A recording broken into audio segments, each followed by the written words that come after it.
An absolute warm welcome to everyone joining us today for day number 1 of the Apex Legends African Throwdown Cup number 2, brought to you by NODWIN Gaming Africa. We are finally here. I will be your host. My name is Proxy, joining you for this amazing community event. But of course, I'm not alone. I'm joined by your casters for tonight. It's Tendo Plays and Iro OG, who are going to be bringing you all the action as it jumps onto your screens. But first, let's take a look at that schedule and just remind you what you're up to for tonight, because it's going to be some cracker games. The only top 10 are going to be going through to tomorrow, so they have one opportunity today for Group A to find themselves a slot. And of course, the way they do that is by going through all 4 maps, which you know them, you love them. It's going to be World's Edge all the way throughout this tournament. So, I mean, I don't really need to explain that much, but the times are going to change based off how these matches are, of course, going.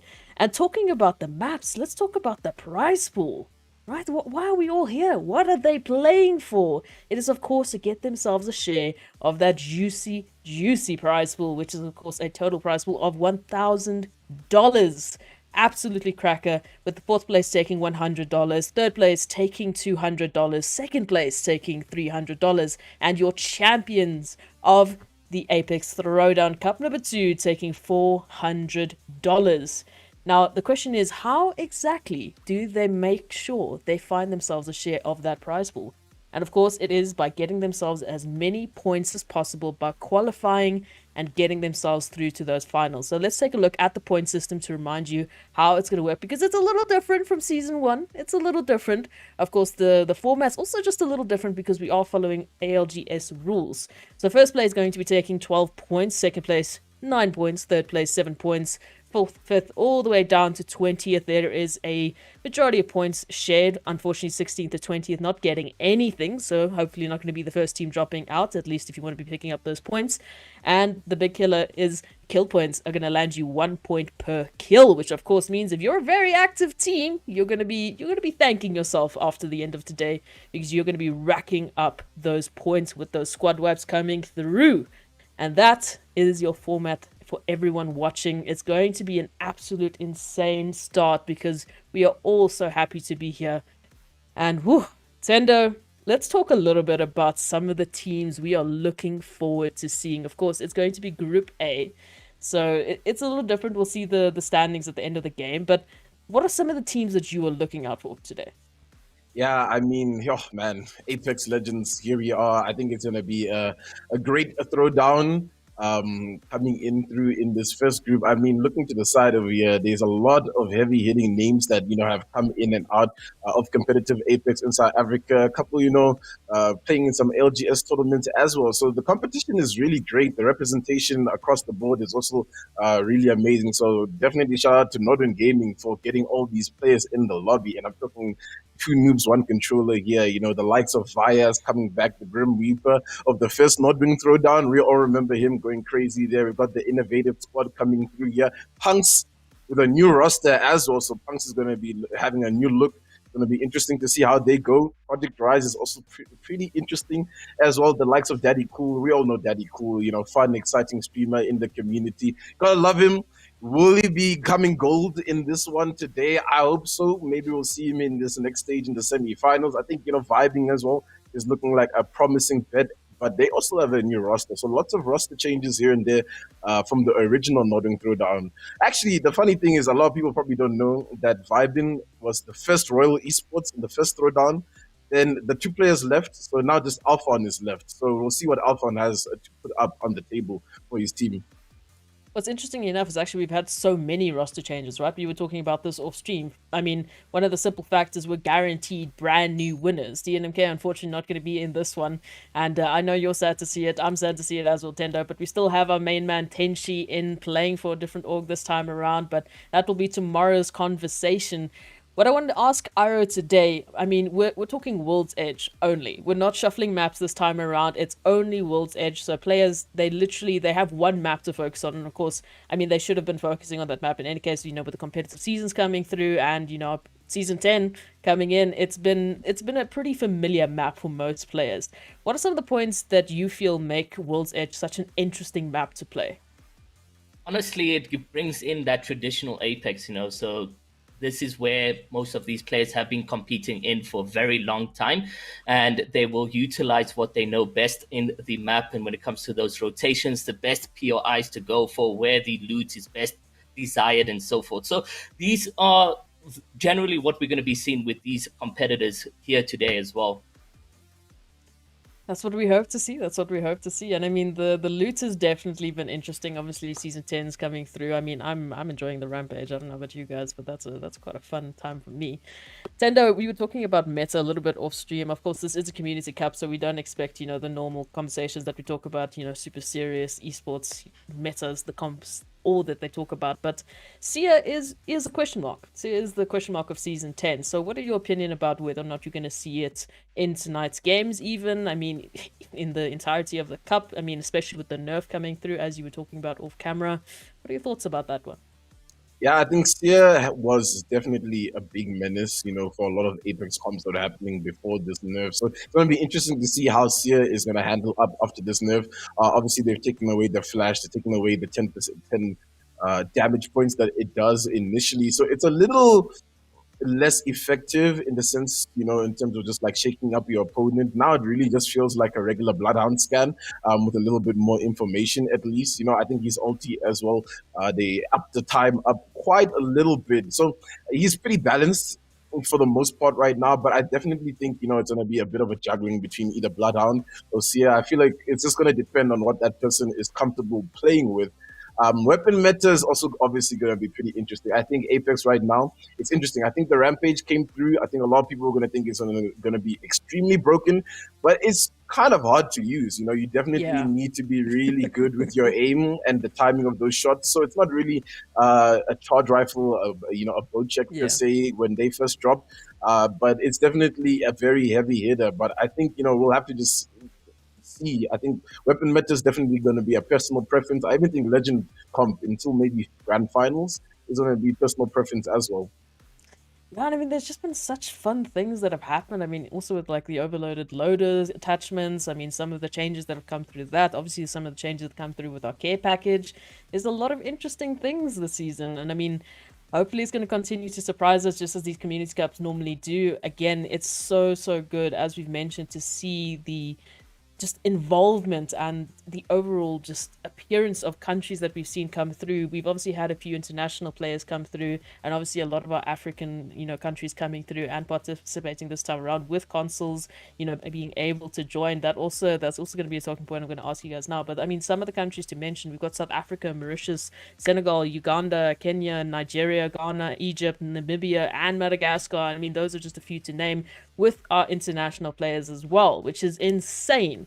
And we've got so many teams, we've got better rosters, that got better players that have been playing for longer, but are completely different from the first cup. So, I mean, if you guys thought that the first Community Cup was insane, wait till this one comes through, because I think the action today is going to blow your minds. And of course, if you want to stay up to date with any sort of extra content and all the future NODWIN Gaming Africa events, you better make sure to go check out the NODWIN Gaming Africa website. It's brand new. All the social media is there. Extra content is there, including some really sick articles as a build-up to this tournament in particular, that if you haven't checked it out, you should definitely go check it out. It gives you some extra insight into some of the awesome teams that are joining us for this season, for this comp. And it's going to be a shorter one this time because of the rules that we're following. And the fact is, today, Group A, it's their one shot. You don't make it into the top 10, you're out. It's done. Aro, what does that do for someone's mentality? I mean, that puts a lot of pressure on every single kill. I'm glad I'm not the one playing. I just get to watch. But if I was the one playing, I'd be shaking in my boots. Honestly, I mean, a lot of these players, you know, very new in the African Throwdown coming into, I mean, we have, 80 teams here today. So not today, but in general. And I like that it's a single map throughout the 4 games. It sort of gives you a learning curve of what the players' rotations are. How much time do you have at a certain POI before Punx decides to W key or whatever the case may be. So first game is going to be a bit of a passive one, I feel. So most of these guys are going to be learning how the games are going to be taking form, and it's going to be interesting to see how that is going to come into action going into game 2, game 3. Will they be very much adaptive? Will they learn the environments as much as possible? these are the questions that we have to ask. I mean, it is group stages, so it's all the open qualifiers, and we are definitely going to be seeing some new stars here today, going into the semifinals, etc. But like you said, it's only the top 10 that managed to secure their next spot. So how quick they learn their environment and their teams will generally mean that. Ooh, well, I mean, with the fact that you're seeing the beautiful World's Edge in front of your eyes right now, it does mean that my time has come to a close. For everyone watching, this is map number 1 of the Apex Legends African Throwdown. Cup number 2 coming to your screens right now, brought to you by NODWIN Gaming Africa. It's Tendo players, it's IROG that are going to be taking you through this beautiful map with our amazing players. Guys, take it away. What a day it is today. You gotta love some Apex Legends, you know, the action that you get from these competitive Apex Legends games. Definitely will make your night here. I mean, I don't know what to expect, to be honest with you. There is so much potential. You know, there's so much hidden talent as well that we really need to just kind of just watch this first game. And what I liked what you said earlier is that, I mean, look, this first game is really just going to be like you know, when you enter a boxing ring and you just have to throw a couple of jabs here and there to see what's exactly going to happen. Exactly. I mean, it's going to be interesting. You know, you're not looking at the likes of ATK, Noble Esports, you know, these big names in the first open stages. So you got like so much new POVs that you're going to learn from and get to understand what Apex Throwdown is all about, and introducing these untapped talent, as you mentioned. So yeah, that first game is generally going to mean it. Those who adapt quicker, those who understand the basics of rotations and, you know, the best POIs and so forth will be the victors today, I think. Yeah, definitely. And those legend selections were a tiny little bit interesting. I saw Watson come in there from Project Rise, if I'm not mistaken. Watson, very interesting character to be playing. There's the beautiful World's Edge, ladies and gentlemen. For anybody that is probably maybe just tuning into Apex Legends for the first time, you know, maybe you saw the African Throwdown on NODWIN Gaming's socials and you're, you know, interested in other things. But hey, here you are in the Apex Legends section, and look at the map here of World's Edge. There's a couple of changes that you guys need to know about. Obviously, Lava Siphon coming in as a new POI, Climatizer as well. And they've got rid of Train Yard. Thank the heavens. I mean, I was not a fan of Train Yard, to be honest with you, so I'm kind of glad that Landslide is there now.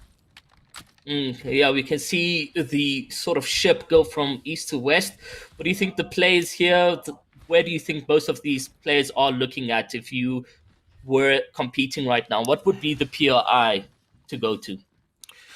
Yeah, it's definitely always going to be Fragment. You know, Fragment is that central spot in the map, so most of the zone pulls for you are going to be pretty favorable. The loot is really good. You also get that beacon, obviously, if you got a Recon Legend on. And this is actually going to be a pretty big fight here when these two teams do collide here at Lava City. We've got two noobs, one a cheater, a very big heavy hitter for this lobby. Probably, you know, one of my favorites to back in tonight's games. And then on the opposite side, it's Innovated Gaming. Innovated Gaming.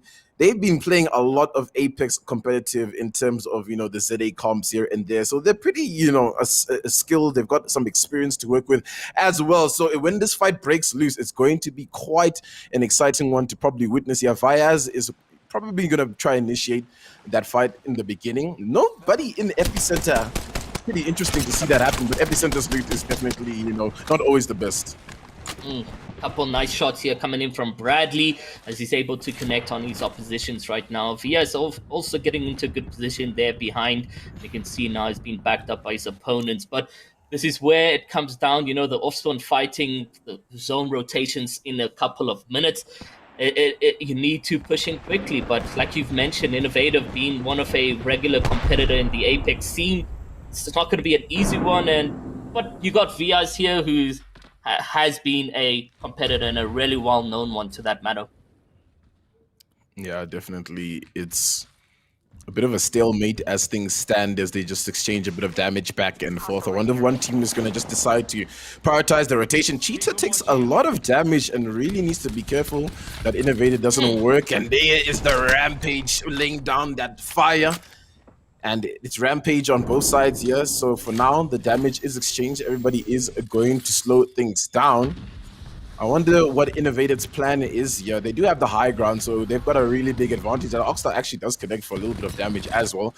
Bit of beams coming through from Light Desire from up top with the R99. Not quite connecting for a lot of damage. Innovated playing well together, sticking on top of each other as a team. So it's going to be a little bit hard for a 2 noobs, 1 cheater to really get an advantage in this fight, considering they're on this low ground here in the train. Yeah, no, very, very odd move coming in from Vyas and his teammates over there. But I mean, the natural height on the buildings over here already gives a set advantage. So honestly, Innovative Gaming now looking to disengage from this situation. They have dealt the required damage to say, look, I don't think they're going to be that aggressive now. And a really good, smart decision because their loadouts being utilized here, their ammunition as well. And if they keep going back and forth with no serious action, then you're just not going into the endgame aspects with the loadout that you so desire. Yeah, good move from Innovated. Definitely showing a little bit of the experience here. You know, sometimes you can't hang on to a fight for too long because obviously you start to attract third parties, Apex Legends storyline, honestly, man. I mean, Respawn at this point should probably just change it to a third-party Legends the way it goes down in some situations. But for now, things are steady around the map as you catch a glimpse of where everybody is situated. The center of the map is pretty empty. Harvester, Lava Siphon, not too many people there, and that's exactly where the zone is going to pull. So I think what's going to really happen here is a lot of squads from the north end of this map are going to get pulled into a lot of chokes and get choked out. But the fight here at Tree, lots of teams actually making their way towards the side, trying to make their rotation here. There's the likes of VYBN on the opposite side. I believe this is Dark, and unfortunately, it looks like Dizzy is spinning a bit too much here as it goes down. Opening things up now. VYBN need to try and hold things in this position that they're in as a team is pushing behind them. I believe Project Rise is going to be that team. So now it's just VYBN in the sandwich, and you never want to be the meat in the sandwich. Luke, it's all up to you. PK in hand, hits 1 shot, but that's a Revenant.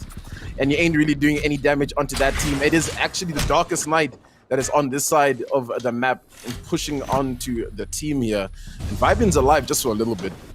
Talk about a massacre of action that has been unraveled over here, and you can see Darkest Night actually enjoying the damage that they've dealt here. They can actually get a couple eliminations as well as they unravel that damage, and there you go, nice. But now Dark, Chimera, and Biscuit need to sort of get cover and heal up on their end as they are severely down. There's in fact 1 player, Biscuit, getting knocked on his end. And you can just see Daddy Cool trying to keep his composure, sticking to that door right now. But you can see DOG coming on the side. Avatar on 1 HP or very low.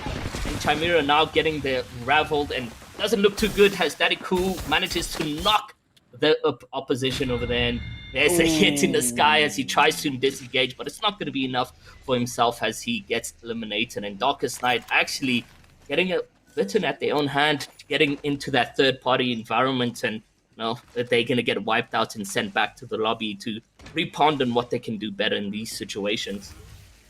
Yeah, you got to hate coming out early on, especially without any kill points. You know, you walk away with 0 points in this kind of situation. And big ups to Project Rise, showing why they're going to be such a big competitor in this African Throwdown Cup 2 hosted by NODWIN Gaming. Guys, make sure you go check out that snazzy new website as well. You know, NODWIN doing the things, making things happen. Just like Mama's Uwus. And speaking of somebody that makes things happen, Mama Succubus, you know, big streamer this side here in South Africa. Obviously, you know, we're all backing Mama to come show exactly what she's learned in, you know, her time playing some Apex Legends. You know, I think Mama is definitely going to be a lot of people's favorites in terms of trying to make it out of today's stages.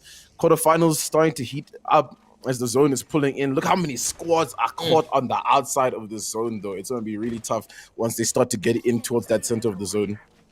Yeah, no, it's not going to be easy here. I mean, you can see maybe potential couple fights breaking and unraveling for themselves. And here, on the other hand, is this Team Bench taking a couple shots.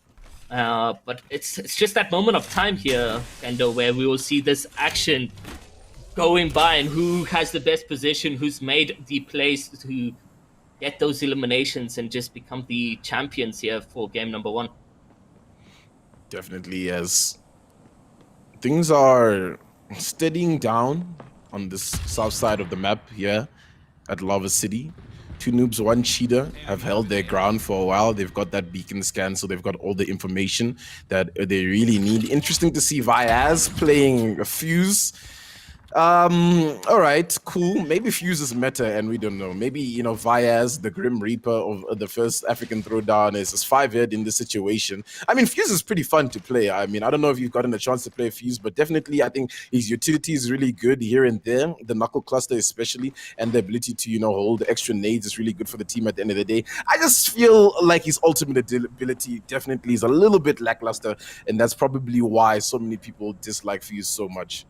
Yeah, I mean, it's more like a strategic player to cut off players in a way, of sort of move or get them under some sort of pressure. I guess that's what Vyaz is probably going to be utilizing over here, as you can see. But it's no use, you know, they're already out of that position and able to just disengage as they can possibly. On the other hand, we got over here is Aquatic Arms. I mean, he's part of Nibble, but in a way now content creator. Yeah, obviously Aquatic stepping down from the main roster. The old blind peekers of the first African Throwdown actually signed by Nibble and making a name for themselves as things in the new season is about to pop off. But speaking of popping off, it looks like Innovated is popping things off as Ket goes down from the opposite end there, which is a little bit unfortunate. Ket, one of the few gamer girls, the female gamers in this tournament. We've actually got quite a few. I can mention, obviously, Mama's here. I think Candice, Ket. So again, once again, NODWIN bringing everybody together to get a really good representation of what is going down in the African continent. And, oh man, they just got their back against the wall. Yes, Innovated's just gonna push around this corner. I've never seen a fight like this on the edge of the map. It's quite interesting, but it's now Two Noobs, One Cheetah to come pull in and clean this fight up. And that's just going to be the likes of those two teams exiting to the hands of Two Noobs, One Cheetah. And Two Noobs, One Cheetah playing it to perfection there, you know, third partying at its greatest, cleaning up those points, doing well for themselves. 12 squads left in this affair right now. As things are just starting to stabilize, as squads are starting to move in. We do get a glimpse of where that zone is going to pull towards that lava siphon area next to that cave. And it's a bit of a tough area to play, isn't it? It is, definitely. I mean, you're looking at no builds, so rotation here is going to be a bit scary. The likes of Gibraltar will definitely be the teams probably to get the most placements if it comes down to that open area. I mean, there's not that much defensive areas that you can find yourself in. If you are one of the teams to make that rotation into the caves, and then you can hold off and try to secure your spot over there. But yeah, we are now literally down to 12 squads, and you can tell the action is definitely abroad over here. A couple teams still on the edge of zone, making those late rotations. It's only a matter of time right now until these things start to unravel. And here you can see PrettyPinkPonies, and something about this team over here is Jazz. You mentioned Jazz being a threat, potentially. Yeah, that's actually an interesting, you know, lineup, because that's the old EGSA. EGSA no longer have an Apex roster, and it looks like Jazz and Majin joined forces there. I didn't quite catch the third's name, but you know, without Vyaz this time, obviously Vyaz playing for Two Noobs, One Cheetah. As we tune into Crimson, who are kind of held out here at Lava Siphon, trying to make their way into this zone. Hopefully they don't get gate kept. Nice thing about Lava Siphon, it's nice and open, so there's lots of ground for teams to at least be stacked on top of each other and try to find their way to rotate. We got a bit of a scan here to give us a glimpse of the next zone, even though it's just a pop. Lava, the dome, the lava, there's just a lot that is going to be happening towards that side of the map. Longbow shots coming through here from Death, but not really connecting for too much damage except for that one shot. Lots of squads on the edge of the zone here. This is a really big time where I think a lot of the Gibraltar teams are really gonna find a lot of benefit, because it's really hard to make these kind of rotations without guaranteeing yourself a little bit of that extra cover. And it does look like the Rolling Thunder is going to be dropped in this situation. I'd imagine that's coming from Yuji on that opposite side in the Mamas Uwus. Of course, it is Yuji, is one of our internationals here, actually from the UK, loves to play Apex Legends, cracked at Apex Legends, of course, and loves to play Bangalore. Yeah, no, Bangalore is a really good player to have or legend to have on your team, especially in those late situations. Pop a smoke, blur the vision, unravel your rockets, and I mean, just wait a moment and to see what could happen. But you can see now Mafisi on the other end, they sort of struggling in terms of that late rotation, now getting the dust from zone. But on Project Rise, they're able to beam, but Magister Throne is a bit damaged himself. There goes a couple busters as well being played right now, and Daddy Cool and their team obviously trying to deal the most damage. And Zvaya is actually who's now going to have to go back into the storm, make a different rotation. And Project Rise really doing well here, playing well as a team. You can definitely see a lot of their experience in this one. Interesting pick, I said earlier with the Watson, but right now it's Vyas going crazy with the flatline and Eva 8 holding ground here. 2 noobs, 1 cheater, definitely still in the conversation for this game. We've got 10 squads, and isn't this competitive right here? I mean, 10 squads towards this final stages of this game right now. Things starting to get very stacked up. A couple of kills coming through in the kill feed. Mama actually managed to get a kill with the Wingman. Wingman, very, very powerful weapon, especially with that new hop-up they added, really shaking up the game. I feel that fast reload is really, really good. I don't know what your thoughts on that fast reload is. I don't know if you've had a chance to even use it because it's kind of scarce, you know, gold hop-up replacing the Anvil receiver, obviously. Yeah, no, I played a lot of the arenas, and there you can utilize the Wingman at full capacity. But I mean, it's just a moment of seconds that get you that reload, and you know, with the Wingman, you want as much as possible, whether it's the gold magazine or faster reload. I guess it's definitely gives you an edge of competitive here. And a lot of people in and around the dome right now. Zone is starting to slowly close in as well. But luckily for these teams on the edge, there's a little bit of safe haven to work with. Project Rise is still holding the edge of the zone in this building. Zone's going to pull in front of them, so thankfully for them, they do have a lot to work with. 8 squads in the game as it stands. And Rampage has really been a big pick so far. I feel like, you know, it makes sense. You know, I think it's a very big heavy hitter. It's going to suffer in a lot of the close range battles, but for now, lots of battles have been long range for the most part. So we're definitely seeing a big advantage on those teams with that Rampage. A couple of teams caught up in the tunnel here as they try to make the rotation. Is the team of Simpletons ready for this push? I do not think so. As a team is pulling up from the shadows to just come and ruin the day. They're going to try back up as much as they can, but unfortunately, there's lots of teams in front of them anyways. And they're just going to get mowed down in this situation, unfortunately, as they try and make this very risky rotation. 50 seconds on this zone before it starts to close in. And Knuckle Cluster causing a little bit of damage here onto Magisteron. Yeah, Project Rise, honestly, in a good position, though. They found themselves really well. And Tramble over here, as you guys can see, is also a really interesting pickup for Punx joining that team over there. But now we've come to this situation, and it's actually nice to see that everyone has found a piece. If that makes sense when it comes to the securing their positioning and so forth. But a couple people still out on the outskirts that need to now make the rotation in the open above the lava, or whatever the case may be, whichever they prefer. And it's now literally 10 seconds until they decide to make those rotations into a smaller area. And Shia, honestly, just detecting all these players right now. Yeah, I think a lot of people slept on that heartbeat sensor when Sia came out, but definitely gives a lot of information. So I think that's a really big reason why I think a lot of people will pick him over Bloodhound. They did nerf it quite a little bit, but it still, you know, will give you enough information for the most part when you don't know what's happening in front of you. Punx holding up a good position, and so far the new Punx roster is doing pretty well to hold their own with Aquil, Jeeves, and Tremble. I'd imagine is maybe IGLing that squad, played a lot of competitive Apex himself, Tremble, so definitely one to look out during this tournament. And it's been the Project Rise story for the most part, I think, for me in this game. I think 2 noobs, 1 cheater's definitely been a bit of a threat, but based on where they landed in the beginning, they didn't really have to do much. You know, they've been gifted zone, they got a free third party as well, so for them, everything is Gucci gang. You know, for them, it was an invitation to those kills. I mean, they were in a battle with Innovative Gaming since soft spawn, but in the end, they come out on top and manage to secure some eliminations for themselves. And it does look like it's a, equal amount of kills for Project Rise as well, but it comes down to the positions and placement points that will determine who racks up those standings in the end.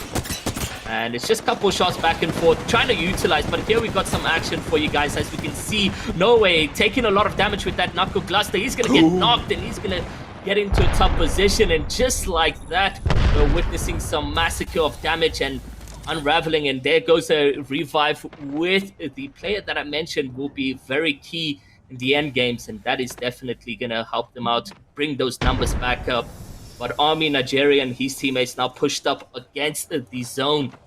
And they're not looking too good in terms of white HP. Doesn't look like they have any consumables for themselves to utilize.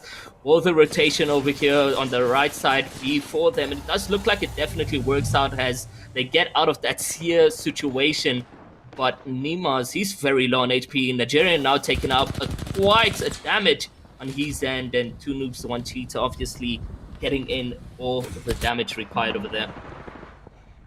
Zone starting to close in, and now a lot of teams are going to be put under pressure, especially if they don't really have a good footing in this next zone. 5 squads up, 15 people in the lobby, so things are pretty stacked. Mama's Uwus are still in this game as well, hugging the side where Project Rise is. Punx in a pretty good spot, I think, for Punx right now. They're looking good to maybe close up the game. I think Project Rise is a little bit under pressure with this team on top of them, obviously. So these two are probably going to wage out some war. And Daddy Cool's trying to peek the corner there. Does a little bit of damage, but not too much for now. Daddy Cool pulls back in. Mama's Ooze is going to try to hold out the team here of Project Rise. But for how much longer? The flatline shots are storming through the doorway here against Mama's Ooze. And that knuckle cluster out of nowhere is doing so much damage. And one goes down. Yuji's up. Yuji goes in. Yuji goes down to Daddy Cool. Daddy Cool's going on a rampage in that building, clutching things up for his squad right now. And they're alive just barely. The team of Project Rise, and the res is an option right now for Daddy Cool, but for how much longer? As Wackers is still close by. Talk about a bloodbath that we just had right now. Wackers doesn't seem to be giving up. He wants to go in. And we can see the third-party action getting involved over here. Daddy Cool finally getting in all those eliminations and kill leader now with 5 to his name. He's definitely showing up to par and not ready to retreat, and hopefully able with the time at hand to revive his entire teams right there. But that was spectacular coming in from Daddy Cool.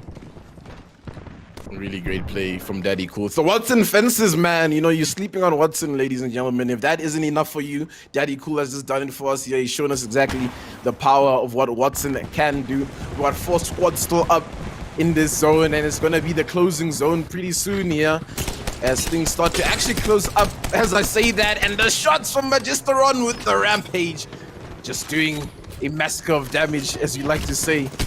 And Kraber in the hands of Daddy Cool. This could be very dangerous for a lot of the teams fighting on top of this roof. There is also an ulti coming down right now. There's so much damage being exchanged across the board. The ulti is going to do so much damage, but Jeeves finds the armor swap, can slide back down. 2 noobs, 1 cheater, holding a good position in the zone as well, as things start to steady up. And it's looking good for 2 noobs, 1 cheater, as well as Project Rise, who, though, is going to be the champion of this first game in Group A. Man, it's come down to at least one of your predictions, having two noobs, 1 cheater in this endgame position. A solo player to the right. Project Rise has a full trio. What could be the gameplay that can come into action? It does look like 2 noobs, 1 cheater managed to grab themselves another elimination for Daddy Cool, and then they have the advantage of height, but it doesn't look like it's going to be enough, as Dog now goes into the fighting position against 2 noobs, 1 teacher, and he's unable to get any serious damage.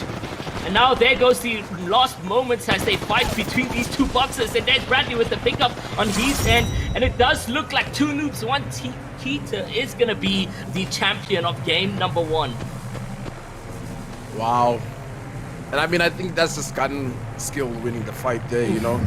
Unfortunately, in that kind of situation, Daddy Cool does good to get the initial knock onto Vyaz with the Kraber. But hey, man, I mean, yes, Vyaz is the Grim Reaper from the first throwdown, but you can't sleep on Cheetah Boy, you can't sleep on Bradley. Dynamic duo to clutch it up for 2 noobs, 1 cheetah in that situation. But Project Rise, man, they did so well for majority of that game. It's just unfortunate the way that turns for them.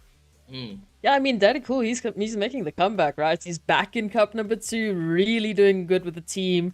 And on that team, woo, it was fire there for a moment. I actually didn't know how 2 noobs, 1 cheetah made it work, because for a while there, I was like, oh, this is looking like a Project Rise game. This is looking like a Project Rise game. And then the turnaround comes through. I mean, Vyaz got knocked in the middle of that as well, but they made it work. They made it work. They stayed calm, collected, and they did what they needed to do. So while those standings are getting calculated and ready for us, Tendo, what did you think about first game of the second cup of the African Throwdown? Yeah, I think it was great, honestly. I mean, it was pretty competitive for, like, you know, the first day. We're still in this, you know, quarterfinal stage. Everybody's obviously still adjusting to this new format, but you can see there's pretty much a lot on the line in almost every single game. I mean, people were really giving it their all in that one. And I mean, couple of highlight squads for me, I think that, you know, we should keep a lookout for, because, you know, they look like they're performing this time around. I think VYBN was looking pretty good up until, you know, they got a little bit out-trumped. I think Punx as well. They were doing well. You know, they were in that final game. They were in the dome. But unfortunately, I think a lot of positioning factors were a bit of the downfall for a lot of teams, especially Mama's Uwus, who I'm really impressed with. You know, they made it all the way to that final fight, but unfortunately, you had to go up against the big bad Daddy Cool, you know. So what can you really do in that kind of situation?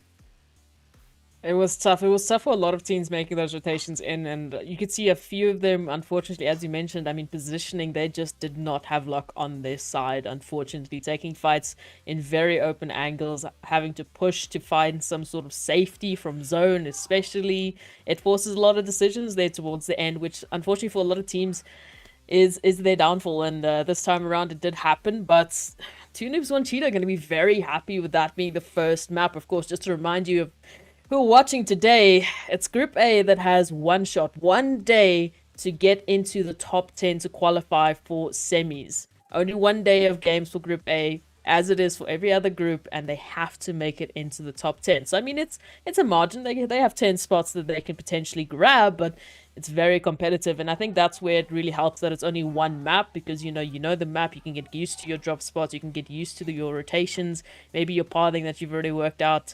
Who knows, either way, but hopefully the teams are going to get warmed up. It is the first map, so I was expecting it to be a lot more quiet, but I did see a lot of active teams going for those kill points, as they should, because we need those points. Every single team that is playing today needs as many points as they possibly can. Talking about Season 10 and talking about this beautiful map, Rampage. We saw a lot of Rampage there. Ara, what did you think about that? Those long distance shots were definitely coming in, and it deals a lot of damage across the board, so it's very dangerous. I mean, the third parties as well, if you take in a fight and it's a close quarter for you, you're not really going to be focused on those serious damages, and you're just going to find yourself being eliminated somewhere across the board. And to the best of knowledge, it is that Rampage who's dealing all these miraculous damage from long range. It's a spicy one. It's a spicy one, in fact. But we are going to go to a short break. When we come back, we will show you the standings of map number 1 so you can catch up with your teams that you may be following and supporting today. Of course, it's not over. We still have 3 more maps in store for you today. It's going to be absolute action when we come back. So stay with us. You don't want to miss it. We'll be right back.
Welcome back, everyone, to the Apex Legends African Throwdown. We are in Cup number 2, brought to you by NODWIN Gaming Africa.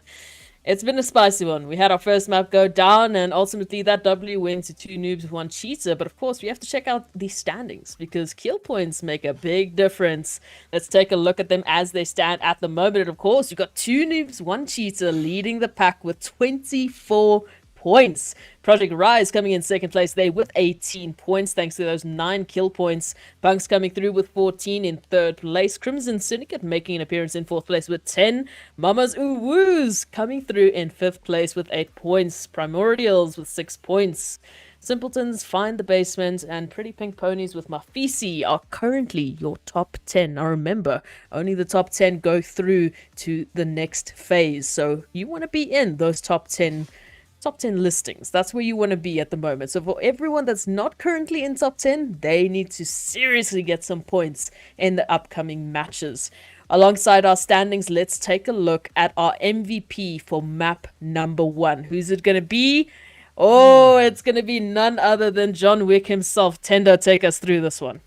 Yeah, I mean, we were behind the scenes kind of joking around and saying that it was going to be daddy cool, but I mean, you definitely have to give it to Vyaz. You know, I think coming in with Fuse, especially, he definitely held the squad together quite well. And I mean, you saw him doing so much damage with that knuckle cluster. I feel like I just saw knuckle cluster. It was like New Year's Eve, and there's this fireworks, you know, like I swear. So definitely Vyaz is looking like a threat once again in this African throwdown, and I wonder, you know, if they're gonna keep this a consistent day. You know, I mean, the one thing that I remember from the first throwdown was the DNMK group where they just won every game.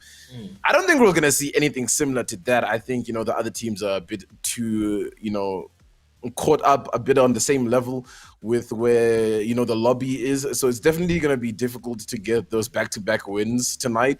It's not impossible. I mean, look, I'm not out ruling it. It's definitely not impossible. But I feel a Project Rise win is coming through soon, you know?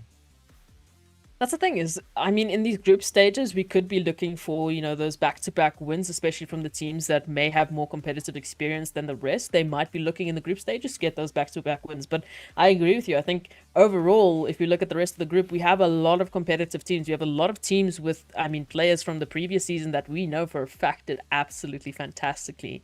So I do think that the season is going to be a lot more competitive. I think the community also as a whole really has been constantly improving. There's been so many community-driven cups and tournaments and constant events. That does mean that these players have had continuous experience in just getting absolutely correct. But with this being the case, you see the lava, you see World's Edge. That means that I need to go away now. I have to be sad and go sit in the corner. But I'm going to leave you in the beautiful hands of Iro and Tendo to take you through the action of map number 2. As we look at it, this is the Apex Legends African Throwdown Cup number 2, brought to you by NODWIN Gaming Africa.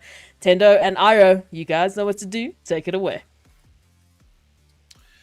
Game 2, Aaron, and I'm excited to see what is going to happen, right? Because obviously game 1, like I said, it's like entering the boxing ring and you just throwing a couple of jabs to see, you know, where everybody is standing. And right now I'm pretty impressed with how competitive it is for group stages. You know, I mean, like semifinals is starting to look like a bit of a sweat fest already. Yeah, no, definitely. I mean, it's no given though. Top 10 can be changed immediately after this game over here. I mean, 4 points for your top 10, like from 7th till 10th. And then you got those ones who just fall outside top 10 with 2 points each. So it's going to be interesting to see what plays. Obviously, now we know who's landing here. We know who's landing there. We know what the rotations are like. You know what, the heat is there as well. I mean, Darkest Night, they went in confident, third-partying, but they got the heat. You know, they got flamed. They went back to the lobby, and maybe they play a lot more passive now to try get those placement points as well as maybe third-party kills. So, you know what, like, it's crazy how competitive it is and where we at right now. Yeah, definitely. Very, very, very interesting to see exactly how it's going to unfold, right? Because I imagine, Project Rise right now and two noobs, one cheater, kind of feel like they're in our semifinals already. And I hope they don't, fall asleep a little bit in these upcoming games. Ladies and gentlemen, second game coming in. We still have 2 more games after this one. So lots of Apex tonight. If you don't have some popcorn, get some popcorn because it's definitely going to be a lot of action. And I mean, looking at the legend selection here, Revenant is popping here and there as well. Pretty interesting. Not too many seers as I thought there'd be. I think people are actually picking Bloodhound. Here and there. I see a couple of Bloodhounds. Actually, no, there is quite a few seers now that I'm looking at the compositions properly. Definitely the better pick over Bloodhound for the most part. But I mean, Bloodhound's utility is still just as good, right? I mean, you get more from Bloodhound's utility in terms of discovering the area around you, because Seers 1 is pretty one-dimensional in terms of it just goes in a straight line. So definitely interesting that people still don't think Bloodhound is comp ready. I mean, Bloodhound as well. His ultimate is, I think it's even better in a way, in the sense that your recharge and scan is more quicker as well. You get to get the environments feel way more, rather than just a single dome. So you get to scan in different directions and so forth. And yeah, I'm actually, now that you're mentioning it a lot on the back end, why aren't we seeing a lot of Bloodhounds instead of when picking Seer, especially with that nerf now, 120 time cooldown on your ultimate. It's a big nerf that came into play with Seer. Yeah, so I really think with at least contrasting ultimates, because right now I'd say the scans are pretty much at the same point. I'd say for the special ability wise, I wouldn't really put one over the other, because especially with Seer, you get that extra information on how much shield they have, how much HP, right? So you kind of cover up for that lack of direction that you get over Bloodhound's one, right? So I think it's the ultimate that's really making people choose Seer, right? Where you just, unlike Bloodhound's one, where you have to scan every 6 seconds to really get that information, that ulti is down, right? And you get all the information of where everybody's moving for an extended period of time. So I think ultimately it serves a better purpose. But yeah, like I said, you can't really outrule how effective Bloodhound can be. Things are very quiet in the second game of Group A, as I think everybody's really felt out that first game. But I say that, and some wingman shots here coming from Mama Succubus. It does look like Yuji's down, unfortunately. Maybe there's going to be a res option here, but it's not looking good as it's Whackers to try and get some cover fire here for Mama as he tries to back off. Right now, the team's in a really, really tough spot, and it's Punx as well. I think that's engaging in this fight. They're dogging down Mama right now. They're really chasing her. Whackers, on the other hand, trying to respond as much as he can. He gets in a punch, but it's not going to be enough. And Jeeves is able to pick that one up on his end. And Mama Succubus, unfortunately, very sad moment here, guys. But they are sent back to the lobby to...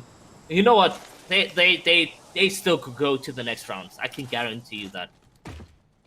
Yeah, definitely. I mean, second game, it's not really the time to be worried. Yeah. I'd say really only your third game is where it's a bit of a do or die game, because you never want to go into that fourth game, at a really big disadvantage. You need like a 20-point game to get into that qualifying spot. So for now, no need to really stress. Yeah. Innovated Gaming, one of the teams who I thought would perform a little bit better in that first game, along with VYBN. I kind of made a mistake. I thought I saw VYBN towards that end game, but unfortunately, it seems that I need some reading glasses, but it's all right. I think Innovated and VYBN definitely have the capability to bounce back. They are not in that top 10 position as it stands, but there's still lots to play for tonight, and the zone is pretty similar to what we saw in that first game here, Iro. Yeah, no, it is. It's almost a replica, in fact, if I'm not mistaken. So a lot of these teams, yet again, need to start making those rotations on the outskirts, north to south, and it's going to be interesting. We will probably see the same encounters as we did in game number 1. And now, whether or not they did learn one or two things against their oppositions, will we see that adaptive gameplay in game number 2, or will we see a more passive, knowing that they made the same rotations and where they met their oppositions, maybe they're switching it up, going left instead of right. But over here, it does look like we have a couple of players coming together. It's Innovative Gaming, and let's see exactly what happens here, Tendo. Yeah, Innovated Gaming and Primordials pretty close to each other, but I don't think Innovated has really spotted them out, so they're just going to continue on their loot and rotation path, and that's definitely the case. So maybe Primordials, even though they're playing as a duo, might have an advantage here to get a timing on one of these players and maybe get an easy knock.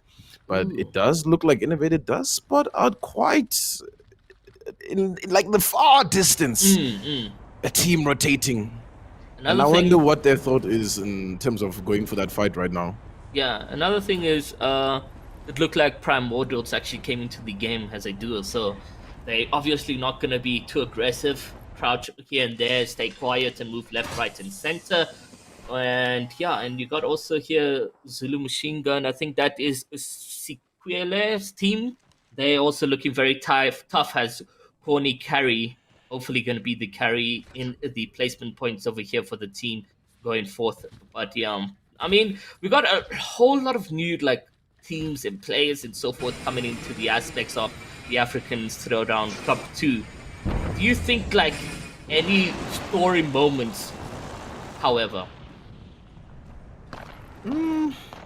I wonder as well, you know, it's gonna be interesting, right? I mean, for me, the greatest thing seeing is, you know, we have 269 participants in this African Throwdown. We've got the second most representation, obviously, you know, South Africa being a very big esports scene is representing a lot of these lobbies, but we've got 20 people from Mauritius, we've got 13 gamers from Nigeria, and these are stories to be made, to be unfolded, you know, these people that we don't really get a glimpse of, given a platform, people from Ghana here, Kenya.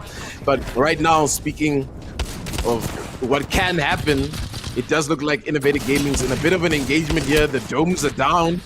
The shots are looking good with the EVA 8. There is a knock, and Team Benched is doing really well to go up against the likes of Innovated Gaming here. It's Rondon, and Rondon is another international that's actually here in the African Throwdown, all the way from Slovakia, playing with Aquatic and Aket. And this team is actually a really good team to look out for. I think they just need to get, you know, their play together, and they'll be pretty good for the remainder of tonight, at least. I hope to see them qualify, as they are just going to aggress down and dog down the rest of this fight.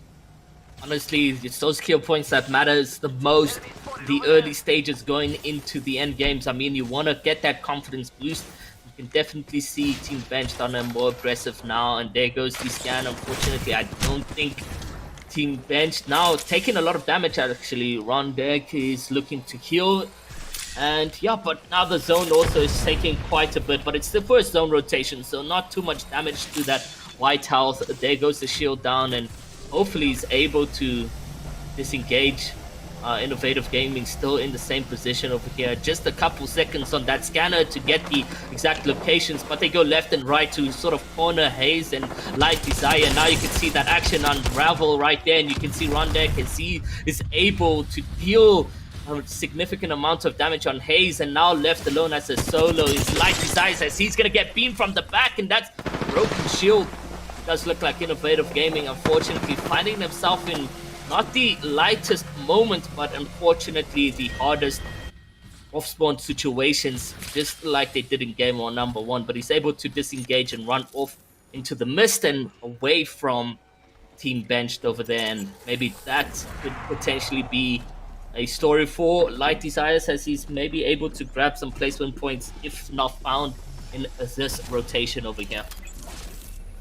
Yeah, and look, man, I have to be the one to say it. I love the changes they've done to World's Edge, besides how much snow they added on that north side of the map. Because when you're stuck in the zone, it is literally just like a flash grenade the whole time. But let's look past that now, as we've got a little bit of greenery here with Mr. Vinegar, as there's a bit of a fight happening here towards one of the compounds on the outskirts of a fragment. And it's going to be vibing on top of that roof, actually. I'm trying to pop a couple of shots at this team. I wonder what exactly their play is going to be like. Does it look like Alphon's going for a bit of a flank play here? I wonder if PrettyPinkPonies are sitting pretty in this position, or they're going to try to get a rotation out. For now, it does look like that rotate is going out and VYBN is safe for now. VYBN need a big game here if they want to get a little bit of confidence moving into the rest of the night. They can't go out early here or they're going to be put on a lot of pressure. I mean, any of the bottom 10 teams that didn't do too good in that first game, they're going to need a big performance in the second game just to get a bit of a cushion, and they're doing well here to get that scan. Obviously, Sia in that recon class can scan beacons as well. So, I feel like, I made this comment the other day where it's kind of unfair, those blue bins that Lifeline's only able to open. Lifeline's the only one that can open those, there's so many legends in the recon class that obviously, scan the beacons. It's kind of interesting that Lifeline is the only person given that ability. Who do you think else, should be involved in that conversation of opening and getting those extra meds? Because those can be very crucial for teams, I mean, you're looking at Lifeline being sort of like a support player. Some support players as well. It's Gibraltar. I mean, maybe he gets the opportunity to actually open these supply bins, because, having one legend and do that it is a bit broken to some extent. I mean, if you needed, if a supply bin was open but that team didn't have a lifeline and you walk by, you need a couple heals, whatever the case may be. There you go. Oh, celebration moment. But I think a Gibraltar and a Lifeline maybe could be the only legends that could open the supply bins. Or maybe we get another legend that has some healing abilities, because to some extent, these legends have sort of same abilities. I mean, we're looking at Bloodhound and Seer the same. We're looking at Gibraltar's out and Bangalore's out being the same. So where is a healer ability? Maybe Watson as well, I feel, could probably fill that class up quite well. Actually, appease a lot of people who feel that Watson's a little bit weak, but what's not weak is Jazz's shots here with the EVA 8 as they take down Light Desire. Light Desire made it a long way, from the epicenter to get to this choke, so he survived a little bit, but not doing good. And Innovated Gaming, again, walking away with probably no points in this affair. PrettyPinkPonies, though. They're going to make their rotation deep in the zone as they work their way in. But it looks like Crimson Syndicate is on the outside here trying to gatekeep. But there's a lot of teams actually in this area. It's Crimson. I'm pretty sure PrettyPinkPonies will pop up pretty soon. And then in front of us over there, we saw, I think it was a Team Instant. I mean, tough moments here as they get that long distance shot in. And now Norway, unfortunately, has no way to go as he gets absolutely beamed over there. And now Insanity making those rotations in the zone, and you can see that zone start to tick a lot more, but they make the rotation into the bags over there to sort of loot up, try to get consumables, ammunition, whatever the case may be. But yeah, a couple of teams still playing in the zones over here, and it does look like they're finally now making those rotations. And just look how stacked that northwest situation is looking like. Very, very stacked. As we tune into Sixnine Gaming, Avatar backs off the fight just toward how your opponent is playing. And I mean, it doesn't take a lot to understand that someone is making maybe a play or to push in, or the likes. As we tune in with Lag, who flatline shots from Friendly, kind of connecting not too much, and VYBN is kind of popping off in the kill feed there. Couple of kills coming through from Luke, and it's just an opening here, and the massacre of shots come through from Friendly, but doesn't do too much damage onto that Sia. That's a window, my guy. You're not gonna get any damage through that, unfortunately. Bit awkward to be spamming through that, but Darkest Night is surviving towards the bottom end over here, but so many teams are stacked here at Lava Siphon. Lava Siphon honestly being a beautiful scene for us here, because action means more spectating and so forth. But to mention the Sia ability or ultimate in that position, I mean, that data reading really comes down to that. And Darkest Night, they fell quite short, and now I'm happy to see them, change up that pace, change up the positioning and so forth, finding them being the teams in the 12 remaining right now, and you can only hope that they continue with the success that they've had in game number 2 already. But yeah, Lag is real, has been going back and forth between these two teams right now, and hopefully Gecko's able to connect something. It's that RE45, I mean, it beams when it's close range, and it is a beautiful gun. Something that is broken this season. I'm not sure if it is in, you know, competitive and so forth. It's those drops that you get, the red alternator, and do we have that in this game, like in the competitive? Yeah, alternator obviously moving into the care package, but before we speak about that, Rondon's gonna get pushed by VYBN esports, and they go down, and now Team Bench is under a lot of pressure, and the pressure is popped as they go down in this situation, and it's going to be... Wait, I'm actually reading that wrong. Did the team... Oh, they just died to the... Storm. No, he died to the zone, unfortunately, there, Rondon. But it does look like Team Bench has managed to make it out for the most part, because I do see Aquatic running in and out of that situation. So thankfully for them, they're sort of still in this game, and it is a similar pull from what we saw in that first game here, as it is pulling towards the dome area. A couple of teams have already been set up, but lots of teams on the outskirts here. It's literally like the Battle of Normandy out on the streets next to this cave. Oh, the wingman shots are connecting really good there from Sneaky, but this gas is detrimental to back to the lobby, and that's definitely where you're going if that's going to continue like this. And it's just a bloodbath as teams are just engaging on the outskirts. The Seer ulti is going to be popped as well to get a little bit more and extra information, and the team holding the choke right now is doing really, really well to try and farm up as much damage as they can. And that is the team of PrettyPinkPonies, if I'm not mistaken, doing a lot of work here on the edge. Honestly, Jazz taking the Storm rotation out there to get a peek, but he's going to take a couple damage now to white HP. And you can see Black Bolts over here. Maybe Mr. Vinegar going to pick up an elimination as they go left, right, and center, and they're going to pick that up. And that is going to be a good debuff. Some third-party shots onto Mr. Vinegar now, and as well has the entire PrettyPinkPonies being out here by Joe, White Obama, and Raw. I mean, interesting scenes over here, and crazy that PrettyPinkPonies played that to their advantage. 2 noobs, 1 cheater.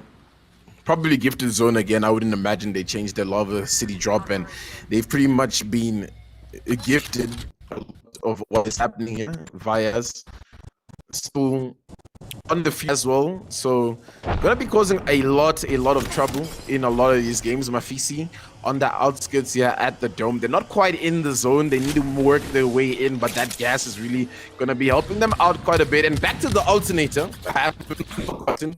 Alternator moving out the is you know, pretty interesting, right? I mean, a lot of people really relied on that alternator to kind of just be that right off the bat beginning weapon. It slapped quite hard, but now it's slapping even harder with the disruptor rounds, bringing us back to a bit of a throwback back in season 2 when it first dropped. And I mean, the care package is so diverse right now. Spitfire, Triple Take, a Kraber, and obviously the alternator, so lots of loot to go around. And Mafisi does spot a team running on the edge of the zone, does have to work into the zone though. Grueling can't really overextend and peek that ankle. And it's a Seer scan to come through, but I don't think they're going to find too much information. The zone is pulling right into the middle. It's going to be so tragic. And Fayaz is taking a lot of damage. Just pull away to heal up, though. Trying to become the MVP yet again with that wingman shots, but unfortunately unable to connect.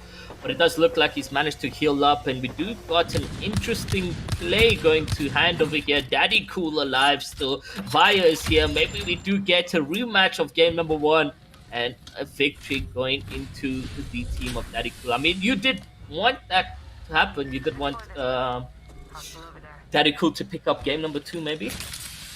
Yeah, definitely.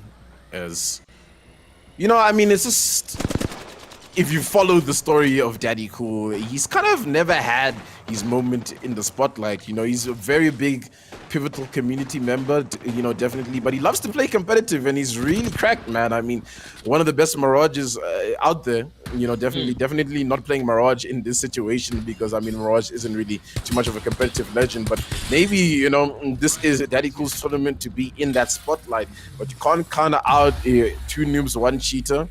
In this kind of situation. The scan goes through, they're getting a little bit of information. Things are a bit steady right now. 7 squads left. Zone is going to be closing in as a lot of teams are stacked on top of each other.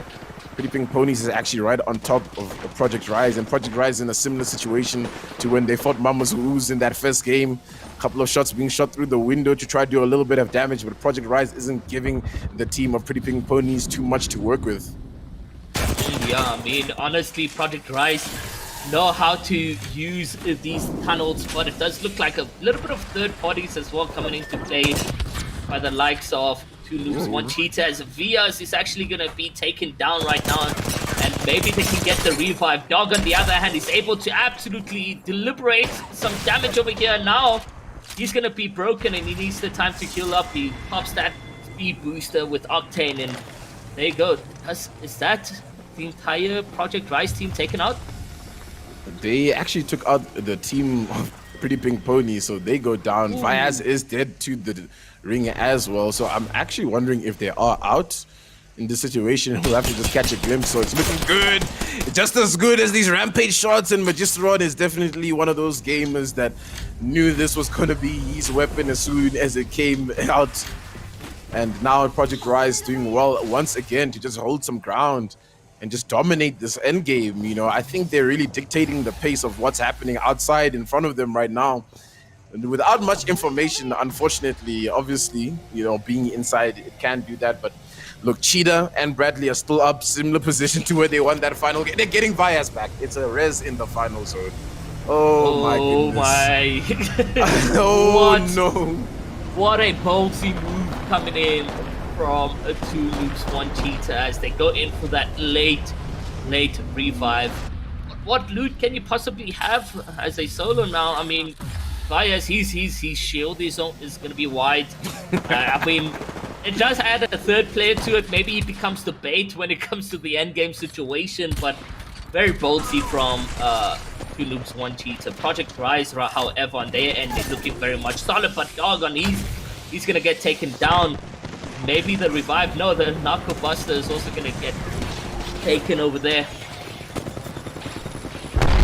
That rotation a bit detrimental to that team. They're taking a lot of damage, and Vyaz is going to swoop to the side. Vyaz has just been res, but he's playing like a man that's been in it the whole time. Hasn't gone down, and he's just rewarded himself and his team a little bit of extra loot to work with. 3 squads left in this situation. No ways Aquatic is alive right now and has been ratting this entire time. But they've spotted him out. It's Project Rise versus Two Noobs, One Controller. Once again, basically, unless Aquatic has something to say in this situation. Project Rise working from the low ground. So they're in a pretty off position to try win this game. Aquatic is trying to be a nuisance as much as he can with the flatline shots firing off. And it's a 3-way battle here.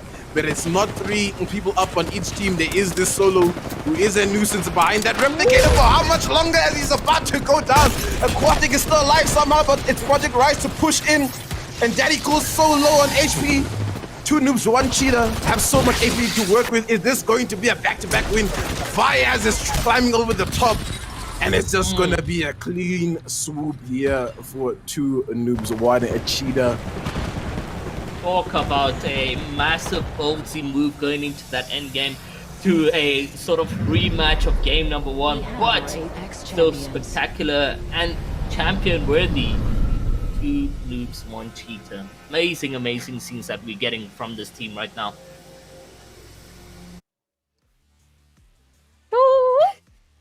You know when we were talking about those back-to-back wins, and we're like, Costa Kested, I'm sorry. It can't happen. It can't happen. It can't. But Two Noobs, One Cheetah, absolutely well played, taking the second W of the day for your Group A games. And of course, as you know, only the top 10 go through. So, I mean, the fact is, Two Noobs, One Cheetah, they're farming points at this moment in time. And, I mean, that res was cheeky. Like, it was very cheeky. But as we look at it, I mean, that was a pretty active game number 2. I think a lot of teams started getting a lot more active, taking a couple of kills, looking for those points that they needed to farm. A lot of zone rotations as well, unfortunately. But, I mean, Tendo, what did you think about that game?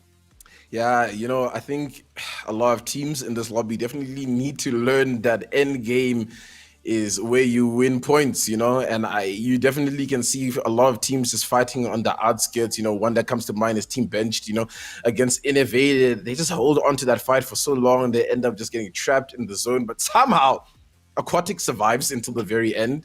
So I don't know. Shout out to Aquatic for making it all the way to that point. I didn't think he was going to make it.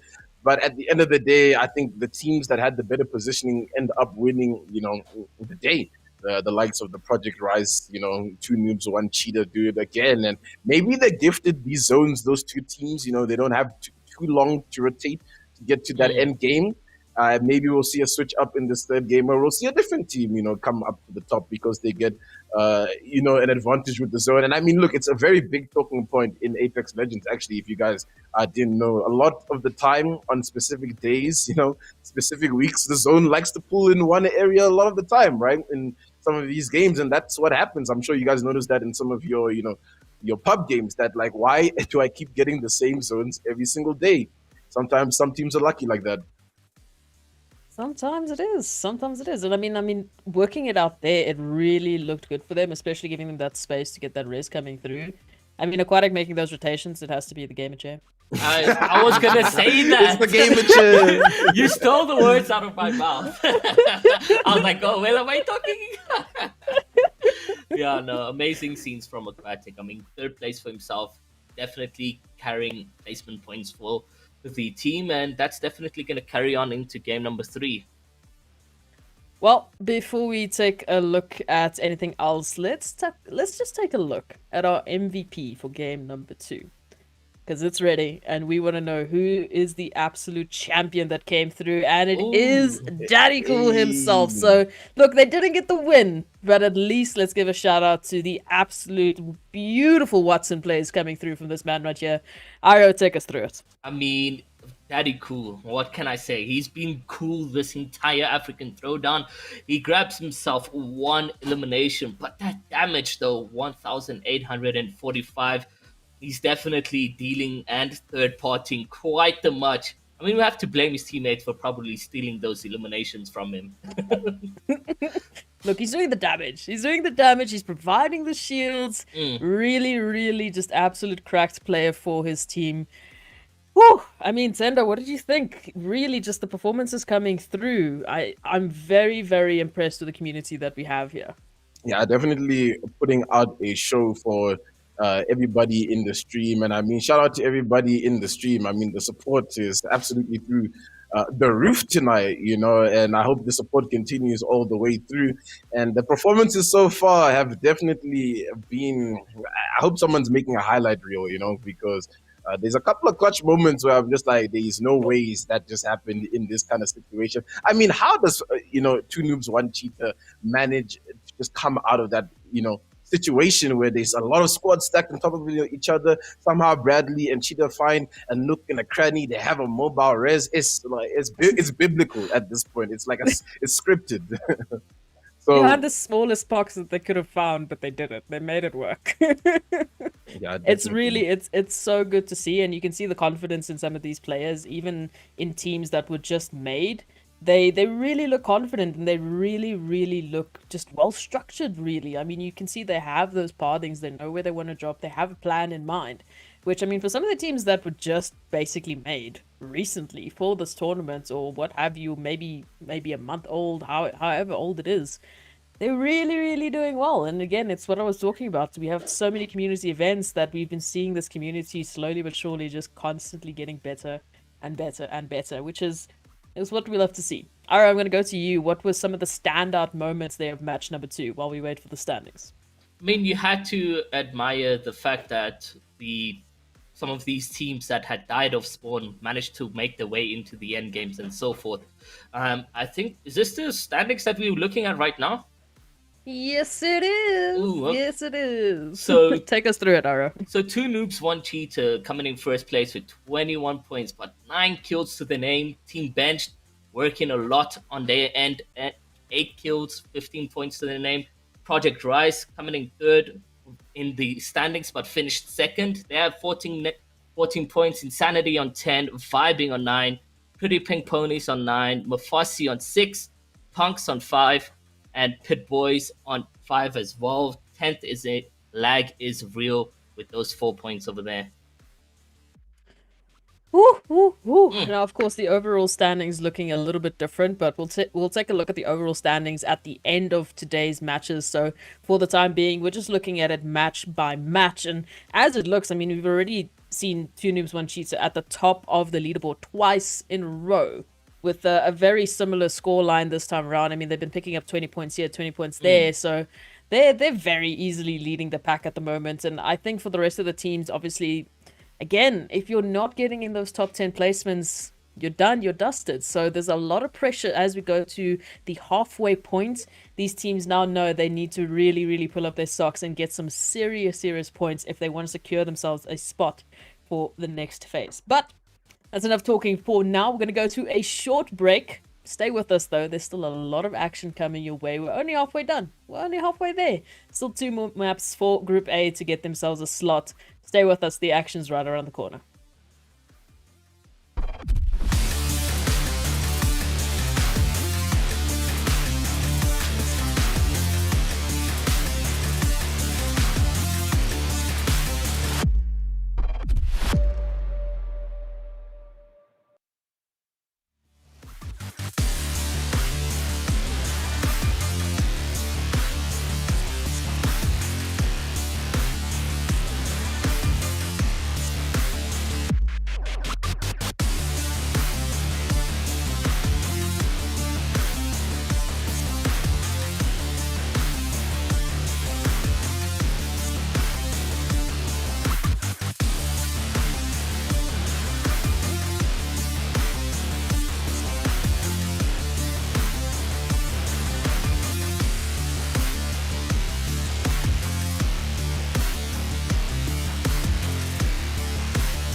Welcome back, everyone, to the Apex Legends African Throwdown Cup number 2, brought to you by NODWIN Gaming Africa. Now, map number 2, done and dusted. Halfway point officially reached. Again, to remind you, only the top 10 teams will be going through to the next phase. So for Group A, it's today or it's never. Otherwise, you're not going through to the next stage and you're going to have to just come watch like the rest of us.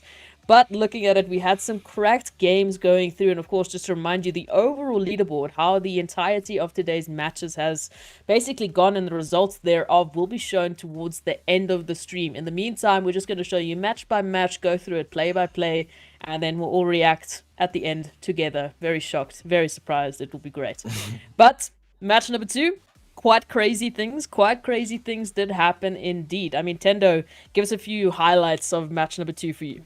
Yeah, I mean, majority of the match was like absolute chaos, I feel. You know, there were so many fights on the edge of the zone. There were fights inside the dome as well. So it was pretty much just a bloodbath, and pretty much ultimately positioning won the game. You know, I think that fight where Project Rise had to go up against PrettyPinkPonies was a pretty big highlight for me. Project Rise did so well to hold it again, a building, obviously, that ending game playing from 2 noobs, 1 cheater to get that res in was pretty surprising. But one thing I did want to mention, you know, when we saw the leaderboards or the standings for match 2 before the break, was how distributed the kills are, right, guys? I mean, 9, 8, 5, 5, 8, 6, 3, 3, 1, 2. It's not as if 2 noobs, 1 cheater is absolutely from the lobby, or Project Rise is absolutely from in the lobby. It's very competitive, you know. I mean, also VYBN came through, you know, doing pretty well for themselves there. They didn't do too good on their placements,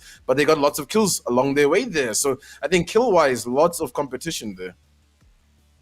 That's exactly what we like to see, because as you know, a lot of these teams, they're putting under the pressure here because they need to get points, as we know it's to get themselves within qualification points. You know, they need to get into that top 10 at the end of the day, and the only way to do that is to get as many points as you can. I think the kill points is such a beautiful way to do it. We were talking a little bit about, you know, bringing in Fuse, the amount of assists we were seeing, the knuckle busters every which way, just grabbing and farming damage, either for those Evo shields or to pick away those kills and just really help you and a team. And it's really good to see that a lot of these teams are really staying competitive with that. So far, Iro, it's been a pretty good day. Oh, but never mind, I can't ask you a question anymore because then I have to give it over to you. So looking at it now, World's Edge is officially here. Map number 3 is about to go underway. Now, of course, this is the Apex Legends African Throwdown, brought to you by NODWIN Gaming Africa. And you know it, it's Tendo, it's Iro OG, bringing you the action all the way on your screen. It's going to be absolutely spicy. Stay with us. They are absolutely cracked. So guys, take it away. Do what you do. Game number 3. Here we go. Tendo. Too much, bro. It's too much. Game number 1 into so exciting, but now we are here in the game number 3. The aspects of off-spawn are detrimental. If you've not made any points, it's either now or never, right? Yeah, man. I'm thinking of Innovated, especially. I mean, it'll be a bit of a shock to me, at least, to not see them make that top 10. So these last 2 games are gonna have to be pretty pivotal. I mean, for the most part, the teams that I thought would be doing good, they're holding their own. You know, Punx could be doing a little bit better, but right now, slow and steady does win the race at the end of the day. And man, I'm here just hoping to see another team win. What about you, Iro?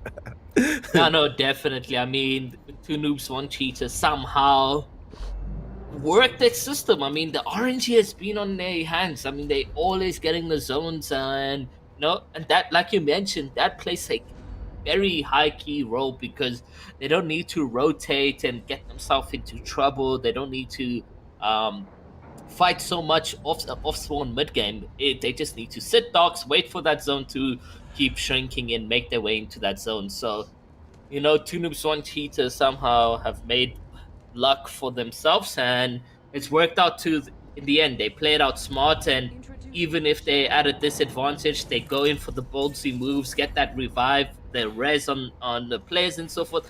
That works, you know, it works. But oh, come on, we need someone else grabbing the champion, you know, game 3, and maybe even Mama Sakubas. Yeah, definitely Mama's Ooze. This is a bit of a conversation, you know. Would love to see them continue to progress throughout the tournament. But enough said, this is, I think, the most important game of the night. You know, obviously, It is. game one is that jabbing fest, you know, feeling out the lobby. Game two, you've kind of felt out the lobby, so you're trying to adapt your play style and see how well it feels. So and now game three, it's points or die. You know, you can't really be coming in to game four banking on a crazy game to really propel you towards the top of that leaderboard. And looking at Lava Siphon, it's looking like a bit of a fight is going to emerge once again. We did see a fight happen here when Mama's Ooze landed here, and I believe it was Punx that chased them down. And it is still Punx actually that's landing here. And I think Mama's Ooze have decided to move its Tremble with the Havoc, trying to swoop in. There's a nade there. Maybe it's going to do a little bit of damage, maybe not too much damage. Luckily, Armor Swap down at the bottom. Tremble running back up to try to give his team a bit of an advantage. And it's Innovated Gaming. They've swapped where they're landing because they usually land towards the north side of the map. And it's just a mistake from Innovated. No, there's exchanges on both sides, at least for the most part. But it's Light Desire now who's down. Instant kill, the only one. Devotion in hand, spraying and praying. But it's back to the lobby and Innovated Gaming having a bit of a dismal day. Innovated Gaming, like you said, praying and spraying, but those blessings don't come by and the connections don't connect. But we are seeing them sadly going back to the lobby. And you know, you mentioned them in game number one has, you know, regular competitors. What's happening here today? Yeah, man, maybe just a bit of nerves, maybe hitting them. A couple of bad calls, perhaps. You know, I mean, look, game three is definitely that game where if your original drop wasn't working, you have to swap it up, or else it's over, right? So now, I mean, if I'm not mistaken, they maybe have 0 points and they basically have to go crazy in this last game, man, or we're gonna not see the likes of Light Desire, you know, Haze, instant kill, which is kind of a shock to me. You know, we see them so often, but hey, let's focus away from that for the most part as Darkest Night is trying to make things happen. Yeah, and Caustic actually has been quite selected in the lobby tonight. I feel, you know, that I'm a bit surprised to see Caustics, but I mean, it makes a lot of sense. I think with Seer employing a very aggressive meta, let's camp up in the building, let's hold things down with a little bit of gas. Yeah, definitely. I mean, for Dark Knights, I think the game was very much consistent from them in game number two. Yes, they did end up with 0 points game one. If they're somewhat consistent across the board for game three, we can almost cross our fingers that they go into the next phase of competing here in the African Throwdown. Punx on their end, you know, they did extremely well off spawn, and they haven't had their moment as we expected them across the board to do so. You know, there's been talks. They came ninth, but in African Throwdown Cup 1, but it's a complete new roster over here. You know, Quill and Treble being the new players, I think, for Punx. Yeah, Jeeves. Oh, okay, yeah. So, I mean, like, it's good to expect so much from new players. I mean, Tremble was phenomenal in the Cup 1, but let's see what happens here with Punx going into the end game.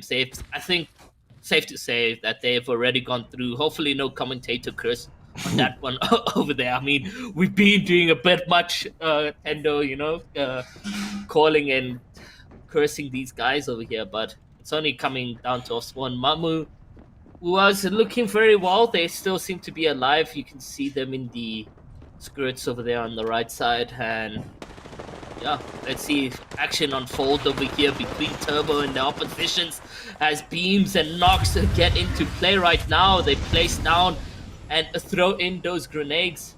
This looks like it's a disengage completely altogether, however.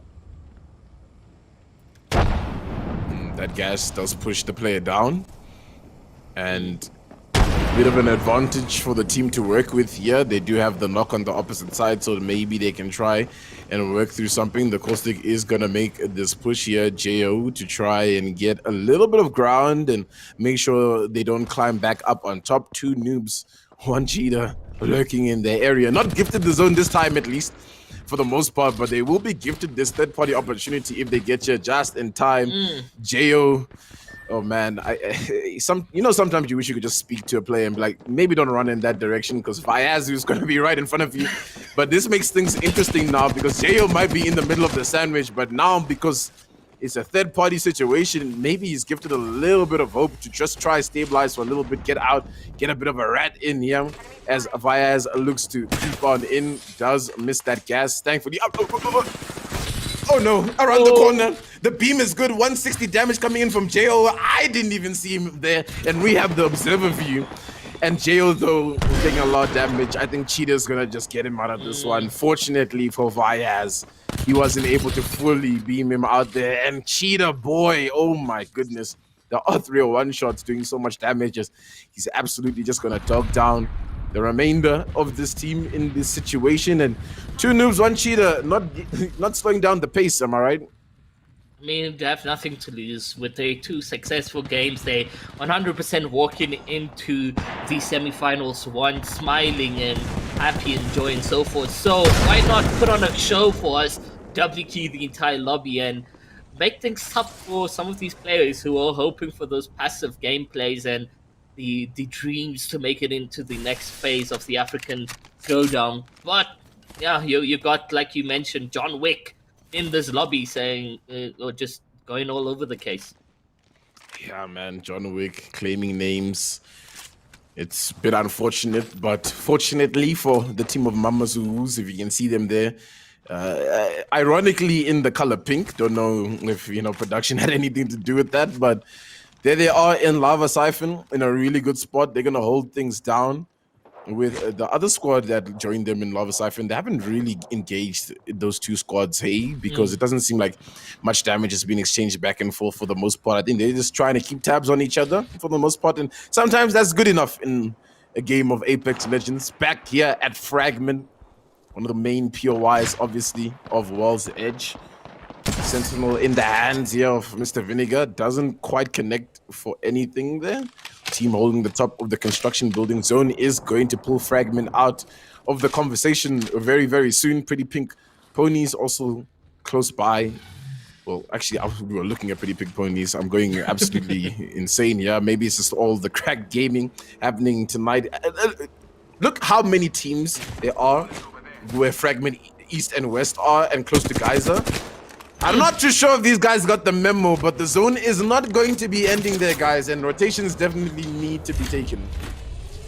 Sometimes the early rotation is the key to the game. I mean, these guys are obviously opting out for passive gameplay because some of them are not in that top 10 position, but sometimes you just gotta let the confidence let loose, and make those rotations. If you do encounter a team, it's bound to happen, but now, either way, when you guys all decide to rotate from west to east of Frantic, it's going to be very, very interesting to see what will go to play. I mean, you got blue, light blue, orange.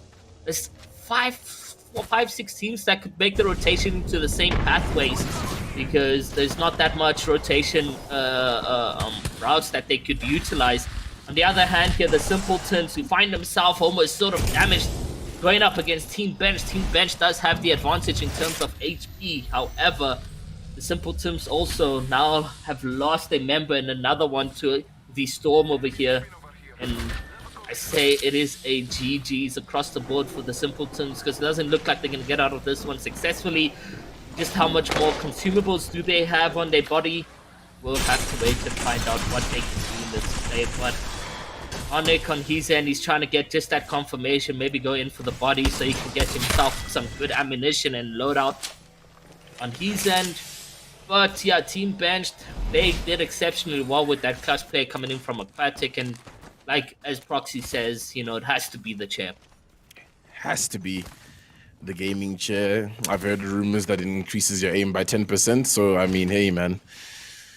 Mine doesn't do that, unfortunately, but we won't talk about that for now, as we should maybe talk about a lot of these teams still caught in that area here. Like, I don't really understand why the rotations haven't been called in. VYBN esports on the outskirts here of Lava Siphon. Mama's Ooze at the top over there holding the most real estate in the area. for the most part. Team Sekwele is also here, bunkered up with their caustic, and they'll be good at least with the caustic acting as their third member in a sense with all that gas everywhere. So pushes shouldn't be a problem for them. And I mean, look, I feel like towards the end of this game, this place is going to be so populated. So for these teams that are here now, they're taking a page out of Two Noobs, One Cheater's book of just holding the zone. And I wonder where they are going to be making their rotation. Project Rise as well, we haven't really seen exactly where they are at being an early rotation team. Kind of interesting to not see them towards this area, but it does look like VYBN is going to take some real estate up at the top here. Oh no, Team Sekwele. I think it's just gonna get cleaned up here by VYBN. PK shots coming through from Luke. Backed away in a corner. Not much you can really do in this situation. Can't carry on much longer here, Connor. And VYBN, it goes down.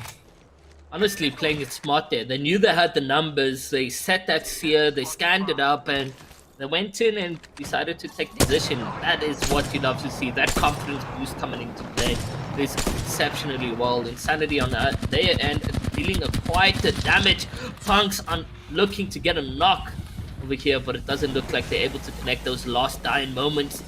And now we are down to literally 37 members and 14 teams. And a nice scan coming in from Punx. It does look like it's going to be Insanity against Punx, who will come through on top. Insanity obviously needing to clutch up a couple gameplay for themselves in order to see them clutch into the next rounds over here. Treble putting himself in the open. Will he connect as much as he can as he gets beamed? Reigns now jumping onto the players, but it's the teammates giving the cover up over here, and they get into the box right now, and Treble looks like he's going to be in a tough position. Octane follows through also here, and this is just a tense situation. Who comes on top? It does look like it's Punx indeed, but there's still a one-on-one situation, and Kadiba manages to clean Punx out of this one, and unfortunately, third-party situations, he needs to run out of this one. And it does look like Insanity as well is going to have to be eliminated. Punx, Insanity just out of the scenes over here, it looks like. You know, I saw what Tremble was going for, but a bit of a misplay. I think, you know, maybe backed up with one of the teammates, because, I mean, all the damage he takes there pretty much just opens things up for that team to just int him. And, I mean, it all crumbles for Punx. So not a good third game, unfortunately, but it looks like we're definitely in an Inferno. Of course, the gas as we tune into Inferno Gaming.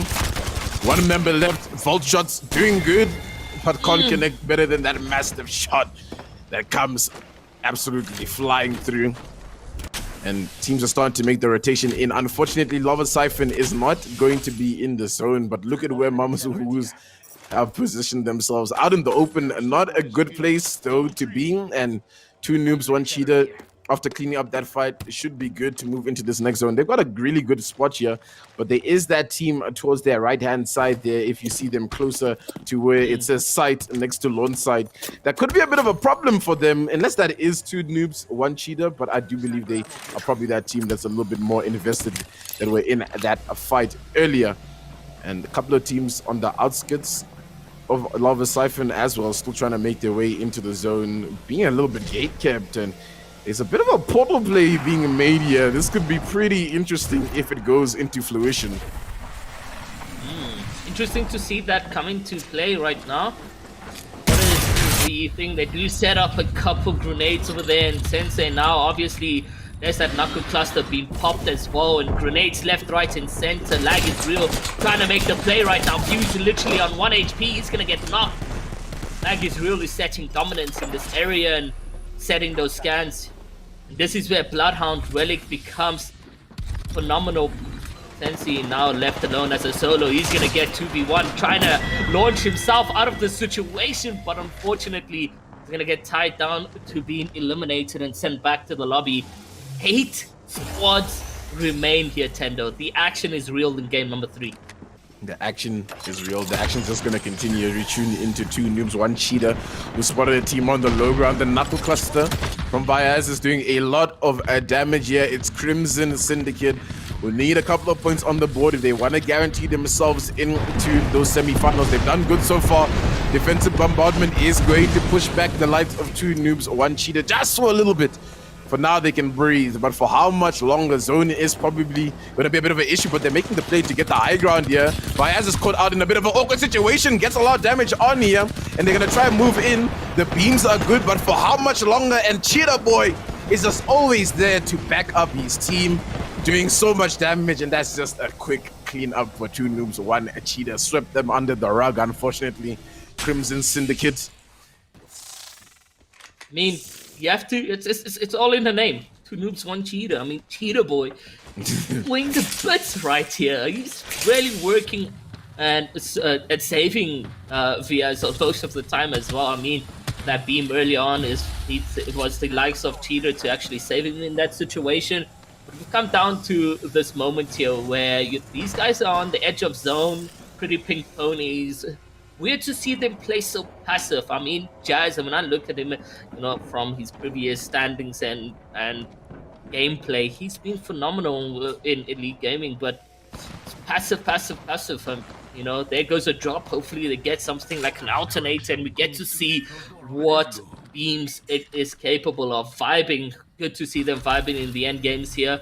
Using that Octane launchpad. Hopefully nobody's scouting them. Doesn't look like that is the case. And there's that alternator that we were talking about in game number 2 now being picked up here by PrettyPinkPonies. And maybe this will definitely give him some sort of an advantage towards the end game close comeback. I mean, that gun, it's almost as if you peek, you're dead.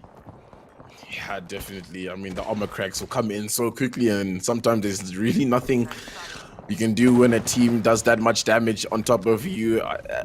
Guys, is Mama's ooze just sitting on top of each other?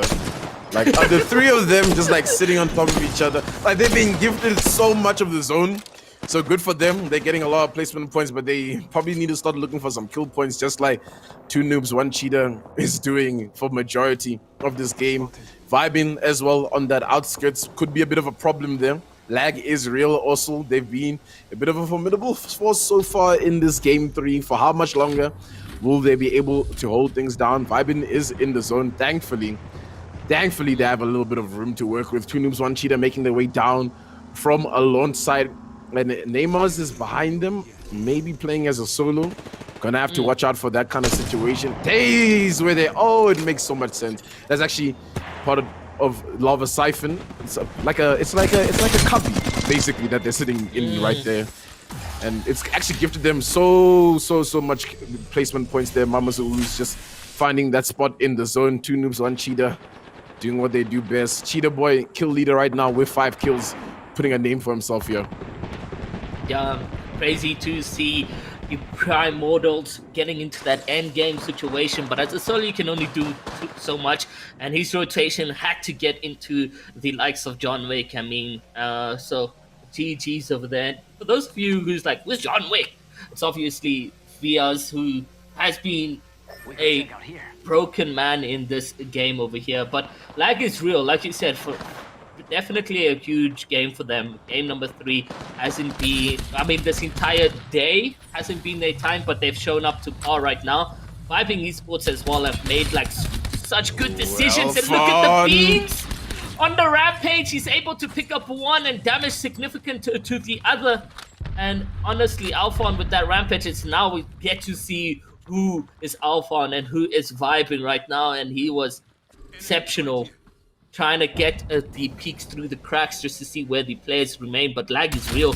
Now down to 2 men, and there goes the beam again, and he's managed to crack, and will he get the knock? In fact, he does not care. He's going in for the W key, setting in these grenades. A nice damage now, and also stagnant movement coming in from his opposition, and there goes a team wipe just alone on Alphon, and he's able to pick up the 3 eliminations to his name.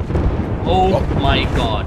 While that was happening, Team Bench made the play onto Mamazu's, and now they've got the high ground to work with, but they're also getting focused now from VYBN Esports. VYBN is definitely vibing in this game and looking good to clutch things out. Two noobs, one cheetah on the low ground right now, so not really a good position for them, but what can you really do when you're not gifted the zone in this kind of situation? It does look like VYBN Esports is looking to be a little bit aggressive onto the team of Bench, but like, how do you even climb up this mountain to try get to over to where they're at without them spotting you? But Alphon's finding a nook and a cranny to work with, and they're on the edge of the zone. It's not looking good. No!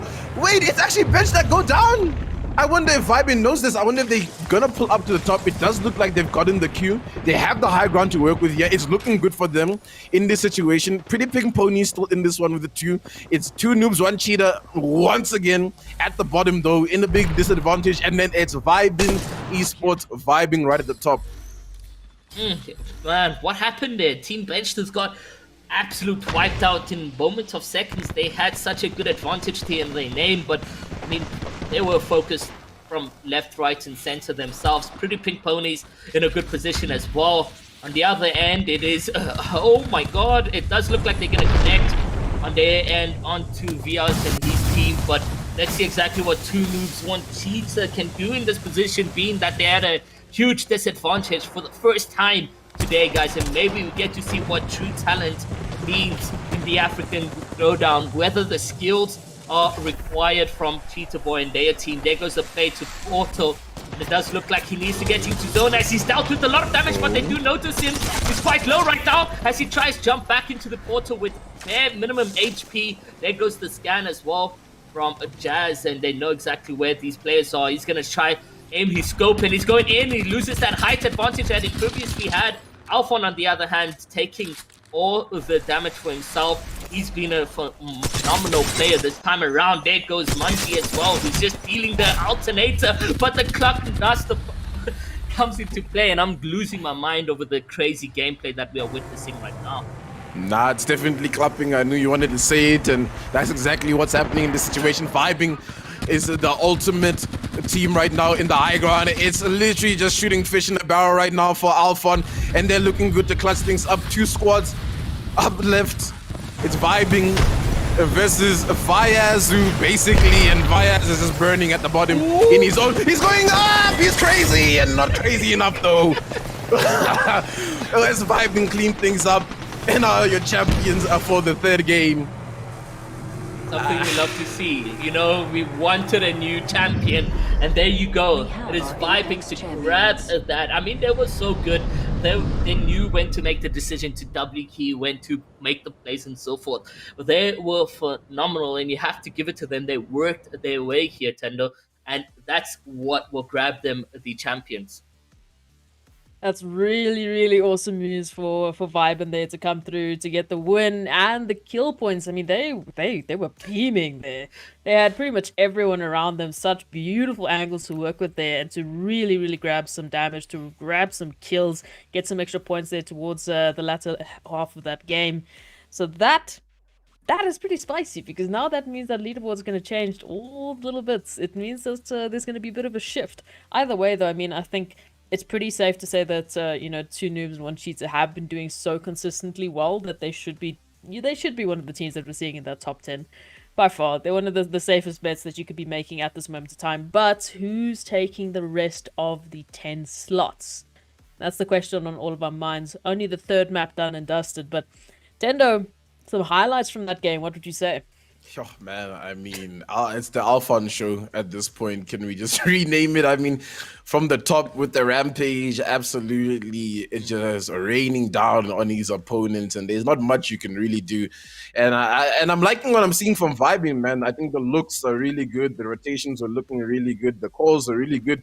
You can definitely see that Alphon spend a lot of time playing with Tenchi. You know, Tenchi being one of, you know, the top players in our region for the most part, you know, for at least for me, in my eyes. You can see a lot of that is rubbing off on him. He's really controlling the team, and I think he's pushing them forward to a really good position here. And I was worried for them after that first game, but they're definitely bouncing back.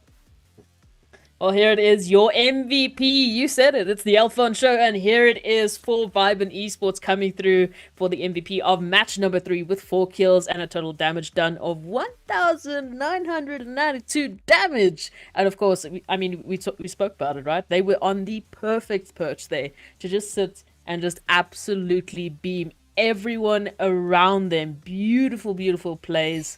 I mean, Tendo, you said it. The Alphon show coming through. Here it is. What more can we say for the man? Aro, What did you think about that game? I mean, World's Edge, as we know, it's all the teams, they're not going to be playing different maps. They can just get used to this one. Do you feel like the teams are really starting to show their colors, starting to warm up, starting to really get into this one? I mean, definitely, we are seeing a switch of tail when it comes through to the games. We are seeing different storytellings when it comes off spawn.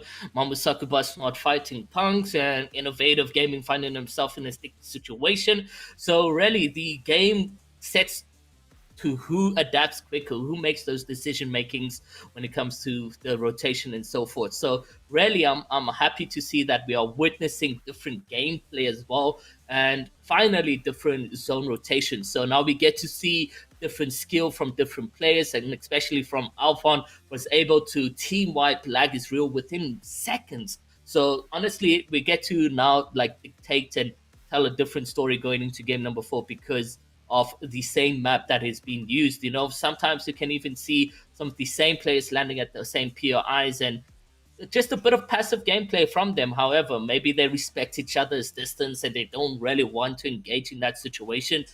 Or maybe Game 4 is like, oh, guys, we need to pull a rabbit out the hat and kill everyone possible. And maybe we're going to witness that. It's just a moment of time before we get into the game number 4 to tell a different story, because that is what's happening here in the African Throwdown in the 3 games that we've watched.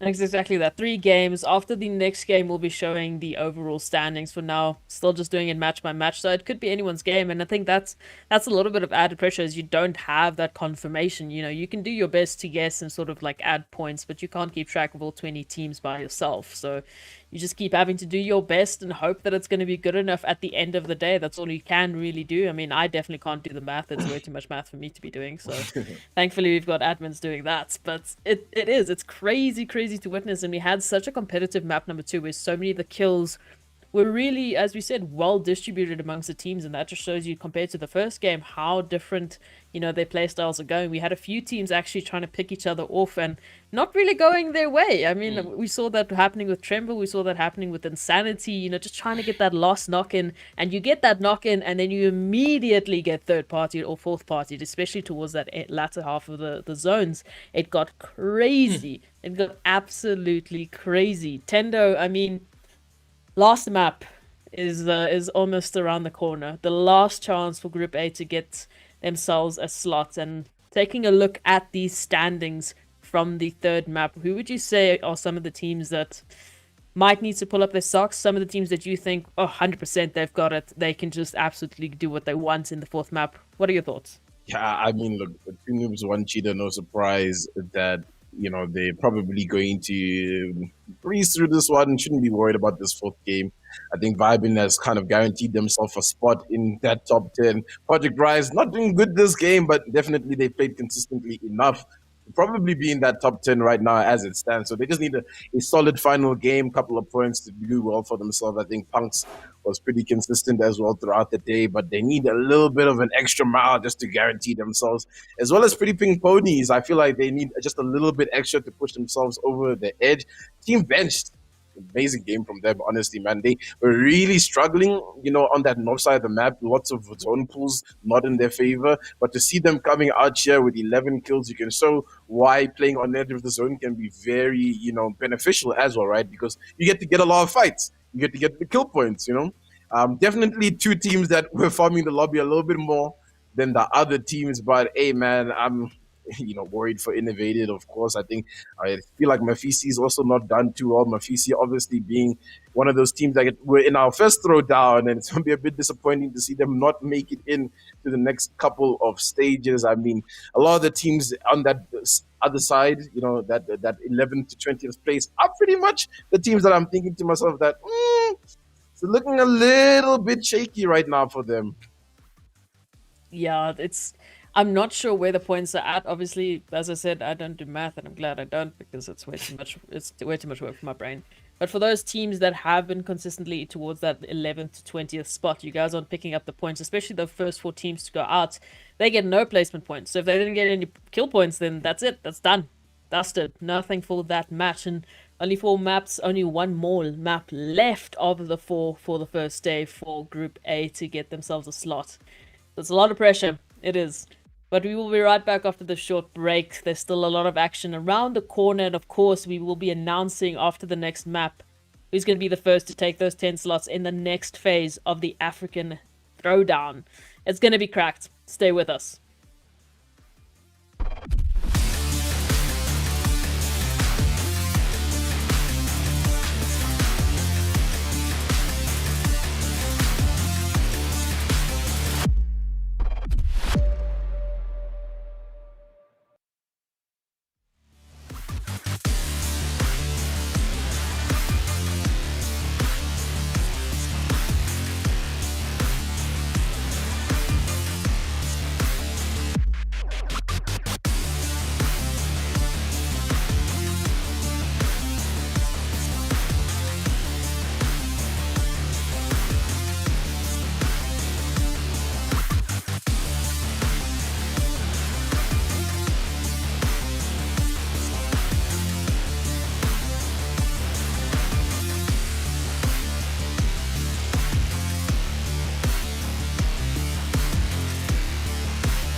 Welcome back, everyone, to the Apex Legends African Throwdown, brought to you by NODWIN Gaming Africa. We are on the last map of the day. We are on the last chance for group number A to find themselves a slot in the next phase of the Throwdown. So it's getting tense. There's a lot of pressure around the plays. There's a lot of pressure around every single decision that they're going to be making in this next map, because for a lot of these teams, it's do or die right now. They haven't been picking up the points in the previous map, so it's possible that they could be picking up the points that they need here, or maybe for some, they're just going to be playing to do what they can and maybe get the last little bit of bragging rights away from everyone else. But we'll see. There's still a lot of games to be had, and this group has definitely been a competitive group. Tenda, I don't know about you, but I think the teams that we've been seeing today have been doing really, really well.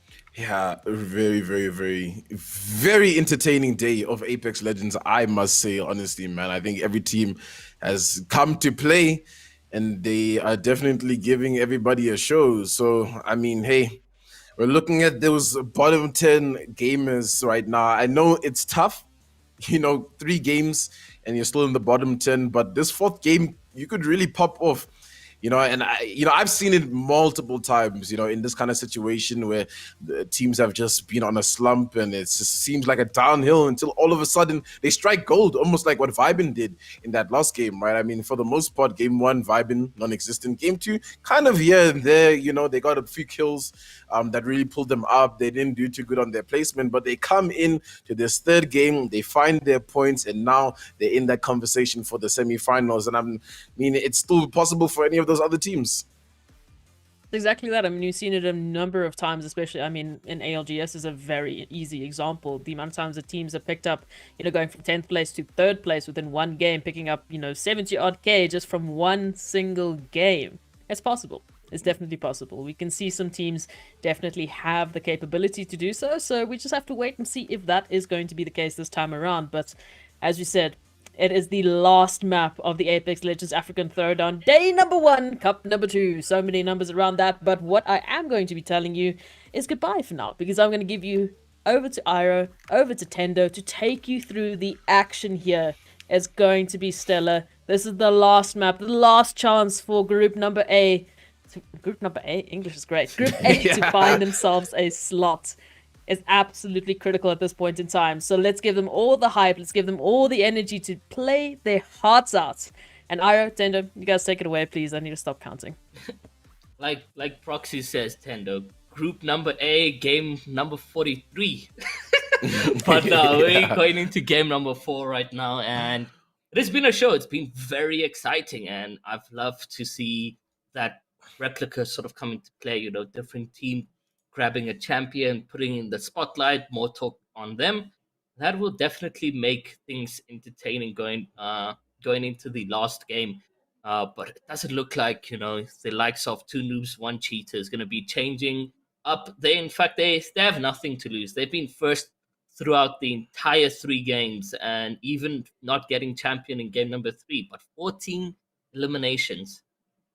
Yeah, I mean, definitely force to be reckoned with, that ragtag group of gamers. And hey, guys, look, unsigned gamers, by the way, for any of those orgs that are here, we've got the likes of the Punx, the Vibings, these signed organizations that are here, the Project Arises, and maybe you guys are watching the stream, likely org owner interested in Apex Legends. Hi, I don't know how 2 noobs, 1 cheater are still running around without an org, but that's not the discussion that I want to bring up to the table here, Iro. It's these caustic players that are in this lobby trying to be a nuisance, but they haven't really found their footing. I feel like all the caustic teams are actually, the teams that are suffering the most, and I wonder why is that?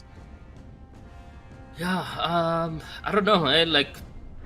Maybe they too. I think it comes down to fear. Too dependent on that camping, that placement playstyle, and we can see VYBN take advantage of these situations against the teams that they doubly keyed where they had a caustic on. So yeah, it comes down to literally having that lack of confidence, and I don't know, what do you think when it comes down to them? Why are they not here showing in the end games? Yeah, it's a bit tough, eh? I also feel like Caustic is definitely the method that favors if the rest of the lobby is playing slowly as well, right? And if the rest of the lobby is also playing for end game positions. But what's actually happening for the most part tonight is a lot of the teams have been playing edge of zone and taking lots of fights, you know, and unfortunately Caustic isn't like Gibraltar in that comparison, right, where Gibraltar kind of serves both purposes, offensive and defensive. I feel like Caustic is still very much so a defensive legend. You can be pretty offensive with the way you use the gas sometimes, but you really gotta be playing a lot of Caustic. And we're tuning into Punx again. They're engaging in this fight, and it's a different team that they're fighting. It's like every single round, one team in the lobby is like, nope, I don't like where we landed. We're going to Lava Fisher. But Punx Coming here to Punk's home. You could call it their home. They've been here since the game number 1. They've dominated every time of spawn over here. Treble able to crack the likes of Gibraltar in the Inferno team over there. And I mean, like, it's expected. If you entering and trespassing in Punk's base over here, you are gonna get the tough situations. I mean, they know where to get the loadouts, how to drop the best in the situation. And Inferno, with a good connection on that Sentinel, is able to crack now and maybe tell Punx that, hey, look, you're double keyed a bit too much. Hold your horses over there. definitely Tremble needs to calm down a little bit. We did see Tremble in that last game made a bit of a questionable play, which put his team in a pretty questionable position as well, unfortunately. But Inferno's looking like a bit of a good, force of opposition for Punx right now. Longbow shots from Akil coming through. Tremble is, he's so aggro right now, even though he's playing Gibraltar, which is definitely that weird in between, that perfect mix of offensive and defensive. I think, that blast shield that he has, really, you underestimate it sometimes. You think you're doing a lot of damage to that player, but that man's just absorbing everything like a sponge. And Jeeves is making the play to just regroup with his team. I thought Jeeves was about to do a madness and land behind that squad and tried to pinch them. Actually would have been a good play. Everybody's kind of playing snipers in this fight. It's just a back and forth of snipers. Definitely. I mean, oh! And finally, now being taken out by Jeeves, he's able to connect that Sentinel. There goes the call to W key. The players now trying obviously to rest, but it doesn't look like that's the play. Has Punx is full on W King getting into the position. Punches are being made. Punx is able to say goodbye. Don't come back here yet again, because they absolutely dominated the scenes of Spawn. That is cool. We didn't see too much in game number 3. Is also still alive and very well of Spawn. Something that I'm getting like same feel is the G7 Scout is almost a replica of Rampage is a replica of a G7 Scout. Yeah, I'm glad you said that, right? Because I've been saying this a lot recently as well. It's kind of interesting that the Rampage is an LMG with the way it shoots, right? It kind of feels like a marksman rifle, but VYBN in the fight here, next to the guys at Tunnels, this is not really a new POI, but a new rotation that Respawn has added in here, and there goes that CLT getting so much information for Luke. Luke decapitates Jin. That situation, and now they have an advantage to work with here, VYBN. Luke's gonna turn the corner, but they've just been pinched here, Simpletons, and it's unfortunate. Simpletons coming in here as a bit of a community team, Dada is a member that pops in and out of a lot of, the Apex Legends. The Apex Legends streams. Why is that just a mouthful to say? Like, honestly. But unfortunate for Simpletons to go out in that situation. Project Rise still in this one. Daddy Cool taking up a lot of heat, trying to calm things down. They're up against Punx. Oh, geez, with the headshot there. Just kind of good, but not enough to get a knock. As things start to stable down, they're going to take the low ground, Iroh, and I don't know if that's a good play from Punx. I mean, anytime now that shield is just gonna evaporate, and they're gonna be left here in the open. Daddy Cool taking a lot of damage, and there's a nice connection on the longbow.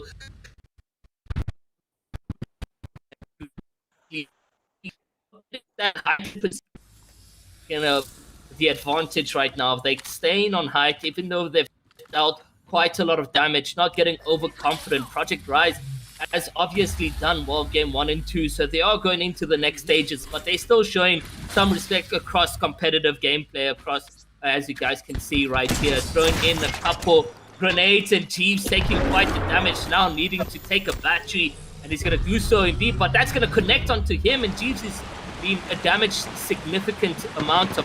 Yeah, he's now literally down to that minimum HP as Project Rise starts making the play. Goose manages to eliminate Jeeves, now down to 2 players, Tremble, and them are on the wall. The back is against the wall right here. Yeah, tough for Punx, man, because it's also a bit shaky for Punx, you know, they've been consistent, but is consistency gonna be enough for them? Thankfully, somehow they managed to get away with 2 players up. Tremble just trying to scout out the area. Maybe might go back for that banner. I don't think Project Rise is really gonna try and camp that situation. Oh, he's got the banner already. Oh, okay. Yeah. Okay.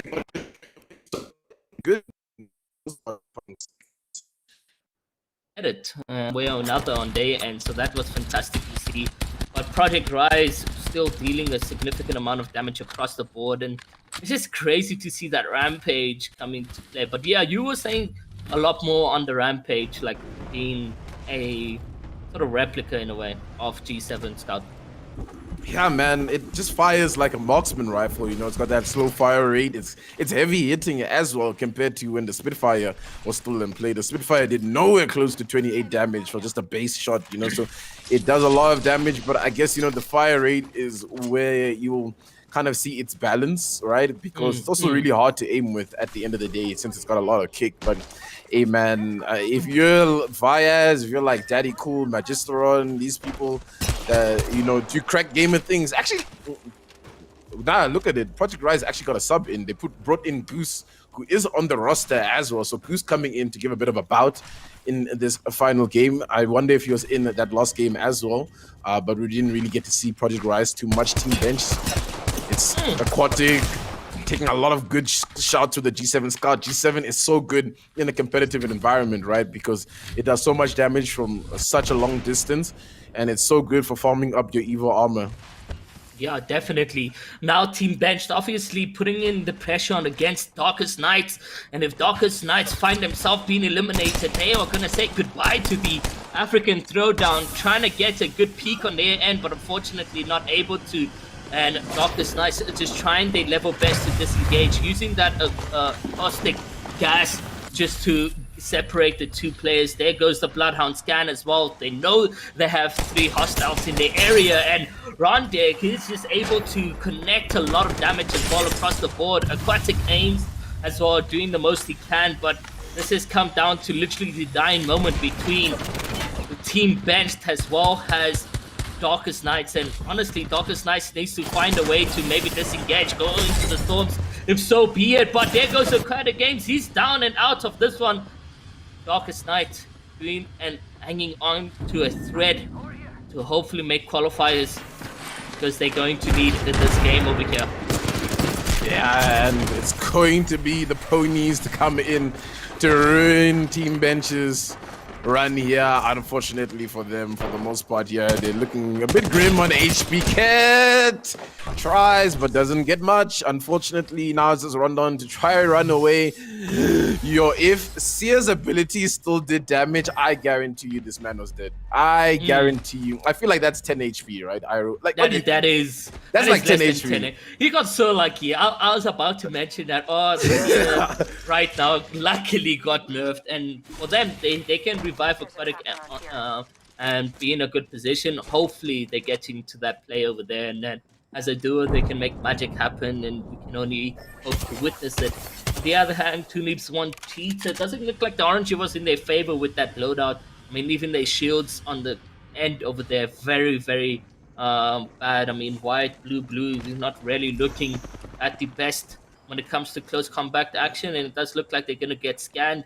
They do got players down below, and who are the players that is below them, I wonder? Yeah, that's going to be the team of Mafisi, who, if they're going, oh no, Bradley's already opened things up, so they're going to just aggress onto that damage. Vyaz is now on the tried and true Pathfinder. He's quite a crack Pathfinder player. The gas is going to be really clutching here to maybe get that res through. Bradley throwing a couple of nades to lob in to do a little bit of damage. The Havoc's doing a little bit of damage right now for Diangu, but it's not enough. 2 noobs, 1 cheetah. It's just closing the distance. They're closing the gap here. Thankfully, it's like I Costa cursed the gas coming in clutch low-key here for Mafisi to try and hold off for as long as they can. They were able to get that res, but right now it does look like 2 noobs, 1 cheetah is coming in to clean things up for the most part. And, you know, I talked about RNG and their shield maybe being a disadvantage, but who am I kidding, man? You got these teams who know how to handle themselves, to know when is the right time to push in and so forth. So with that knock, it was the perfect moment over there, and you know, the caustic gas didn't even stop then. They wanted to get into the position of getting those confirmations and just dealing with the wipe. And for Mafisi, it's only GG's and better luck next time, as I don't think they had enough points across the board to make it into the next phase of the African Throwdown. And hopefully this does not demotivate you and you keep on thriving and learning the aspects of the African talent we have in Apex.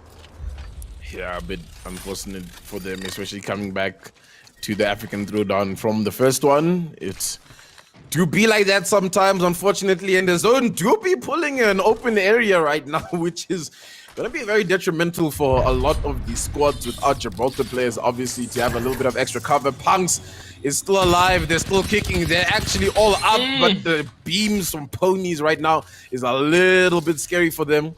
They do back off just enough time, but they're on the edge of the zone here, Iro. They don't have much to work with. They need to get rotations to get into this next zone, or else it's going to be curtains here for Punx. I mean, they can utilize maybe an Octane jump pad if needed to get into the next zone, but they're going to need to make a decision now, because 1 minute 30 seconds is not enough on their end, and you can now see disengaging full right on the edge of zone just to try and make a dead side rotation for themselves. And Jazz, on the other hand, he's got a bow. Let's see exactly what he does, and oh my god, he's able to connect. It is 54 and 60 and breaks that shield, and Jazz rarely getting in that jazzy aim of his.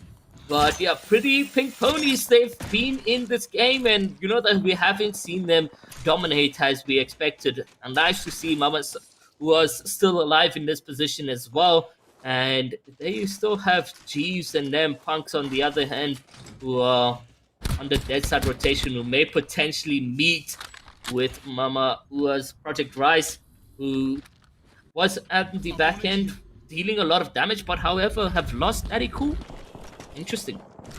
Yeah, not much of a worry for them though. They got some kill points. They've been performing well for majority of the night. So for them right here is just to see what they can do to, you know, see how high they can finish on the leaderboard. Because at the end of the day, you know, it's always nice to walk away saying, hey, we made it through the group stage and we were second place or third place, you know. So gives you a little bit of confidence, obviously, going into those semi-finals, which is going to get harder and harder as this tournament progresses. Pit Boys, one of those teams that's sitting at the bottom, haven't seen too much from them.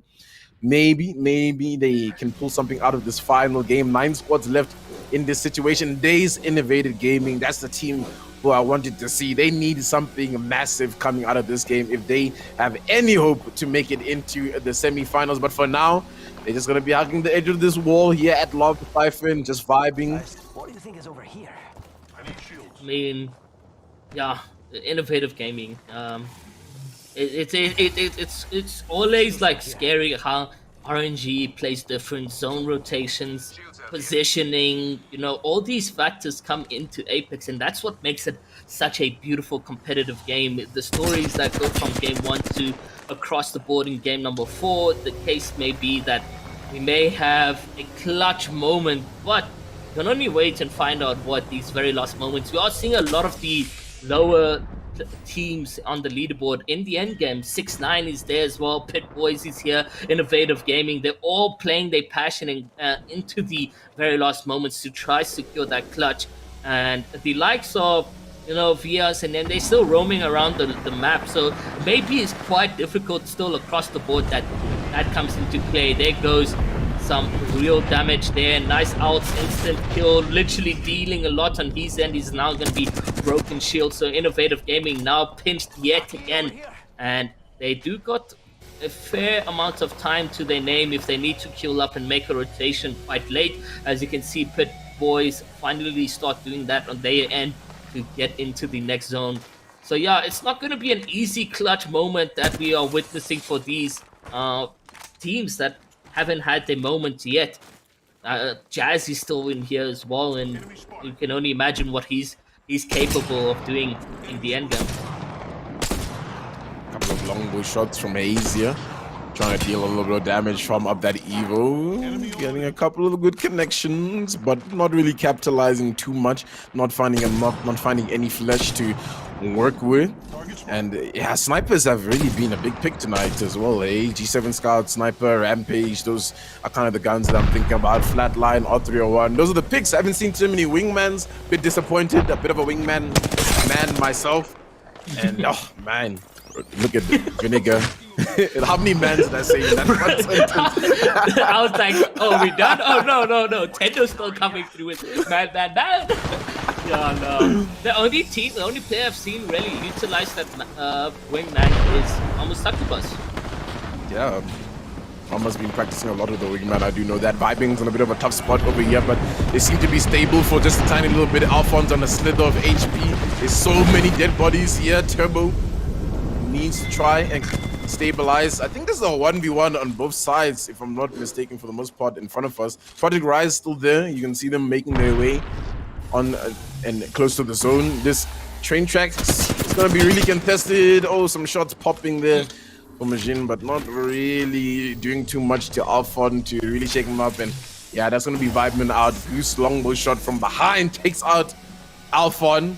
Things are stabilizing. 6 squads left in this game. This high ground is going to be really in the conversation. Yeah, I think lots of teams are going to want to be in the position where the ponies are right now.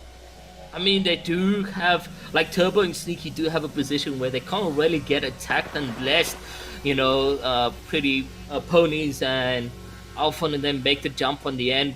But 6 squads remaining. I'm assuming there's a couple rats on the outskirts over there playing solos, trying to get the placement points as much as possible. Sixnine Gaming is one of those teams that are here that we did mention, you know, trying to make the dream a reality for the final game, but they find themselves in a decent position off the zone, placing that caustic gas. And no, ponies getting damaged quite a bit against Goose and Mujan. Light Desire, Haze, Innovative Gaming. So it's 2-2-2. Okay, makes sense. The couple of duos actually alive right now, trying to make the dream alive. Really good game so far from Innovated Gaming, but the kill points are lacking and they're going to need some points if they're going to try and creep their way up. Project Rise is in a tough spot right now. Nade is about to come out. Is it going to find any damage? Remember, they are playing as a duo. The nades, the double nades actually shake them up just a tiny little bit. Red Armors, though, going to keep them steady for now. They're literally fishing from the dead boxes next to them to find any nades that they can. Not getting anything from the thermite there. And there's an ulti coming down. Zone is also closing in, and it's just Goose trying to run against the world at this point, but finds cover to work with him and Dog. They can calm down for a little bit. Ponies is taking up a lot of damage right now as the team is trying to move up onto them. And it's a bit of a confusing fight that's happening on these train tracks. It can be very confusing. You know, there's low ground, there's high ground, there's the cause to worry about. It's Innovated Gaming actually trying to make this move onto them right now. And I think one goes down. The other team's also pinching in here. So the train track right now is just a sandwich for the ponies. Jazz is the only one alive. For how much longer? No. Vinegar's alive on a slither of HP. I almost didn't see that. Gets a battery off, I think, as well. So they're going to be up for just a little bit. They're actually going to opt to drop down. So Innovated bullied them off the top. Innovated doing really well here. And this is those games. This is the storylines, Iroh, where a team like Innovated, 0 points throughout the entire day. They come in for this last game and they make something happen to qualify. I mean, with the single amount of players alive right now, they need to pick up those kill points, and it does look like that is the case across the board, as Light Desire seems to be dealing the amount of damage as possible. He's trying to get closer in, maybe get a peek that he can on these end, and Haze and them need to be pushing when they get these knocks into play, and it does look like they're out of batteries or sort of those heals, and what a beautiful snipe. What a shot. What a snipe coming in. Insanity on the back of Note. And there's Innovative Gaming now making the decision to doubly keep players dropping left, right, and center. And now down to literally a single player. And what a shot to turn things around. I was saying they'll need to make these kill points come into action. And this is where we get hype, because Innovative Gaming not progressing from game 1 to 3, making so much noise this time around. And they are literally setting that dominance in this end game. Now down to literally 3 squads, 7 players. Let's see exactly what the case may be. Rise on the end. It's just a two set of duos here to make some clutch plays. What can they do here, Tendo? Take it away. Man, I mean, right now, they're looking really good. Innovated Gaming to see them in the semifinals, especially right now. They're in that similar position that we saw vibing in that final game, where it's basically shooting fish in a barrel. They've got all the high ground to work with, yeah, all the way pretty much up until the very end. So it's just going to be Rise trying to do as much as they can from this corner that they're in. They've got a little bit of loot to work with, but for how long is that going to work? Sneaky's trying to be sneaky and climb up. Oh, Sneaky, that's not going to be good enough. Goes down. It's just up to Turbo on the opposite side, but for how long is Turbo going to survive as he tries to peep around the corner? Dog is dogging him down. Innovated versus Project Rise. Project Rise has been so good, but they don't have Daddy Cool this time. Innovated Gaming have the high ground. Innovated need to play this one well. Kraber still in hand. If I'm not mistaken, that ulti is going to be really good from Dodge, but it's the beams from above. It's instant kill with an instant kill. You love to see it, Goose. Lost man alive. What can Goose do in this situation? Back against the wall. Zone is creeping in. L-Star in hand. The 3 are dropping down for him, but they don't know where he is for now. It's instant kill to push up Haze. Light Desire. Innovative Gaming looking to clean this one up. What a beautiful scene we just had on our hands. Innovative Gaming, will it be enough to make it through to the next phase is the question we will all be asking ourselves, and we'll only have a matter of time till we actually see that come into play. But what a story over there. Game 1, not them. Game 2, off spawn situations going out of their favor. In game 3, never knows what happens, but it's game 4 where they're able to say, listen, we are here. Hopefully it is enough. I mean, I think that's a pretty good game to be throwing in your pockets, and that's a pretty good amount of points that they should be taking away from that. Again, if it's going to be enough, is it not going to be enough? We'll have to wait and see as the MVP, the standings, all of that is getting calculated. Let's talk a little bit more about that game, about the last game of day number 1 of the African Throwdown Cup number 2. I mean, for Group A, as we said, it's one shot, one opportunity. You have to get those 10 slots, or you're not going through to the next phase. So it does mean that this cup is a little bit shorter. It's a little bit more pressure, but I mean, thankfully they are just playing on one map, so that does help, you know, getting used to things and getting warmed up for this game. Towards the end, I think we did see a few teams changing a little bit of strategy, changing a little bit of rotation, trying to really adapt, which I like to see. Tendo, what did you think about that?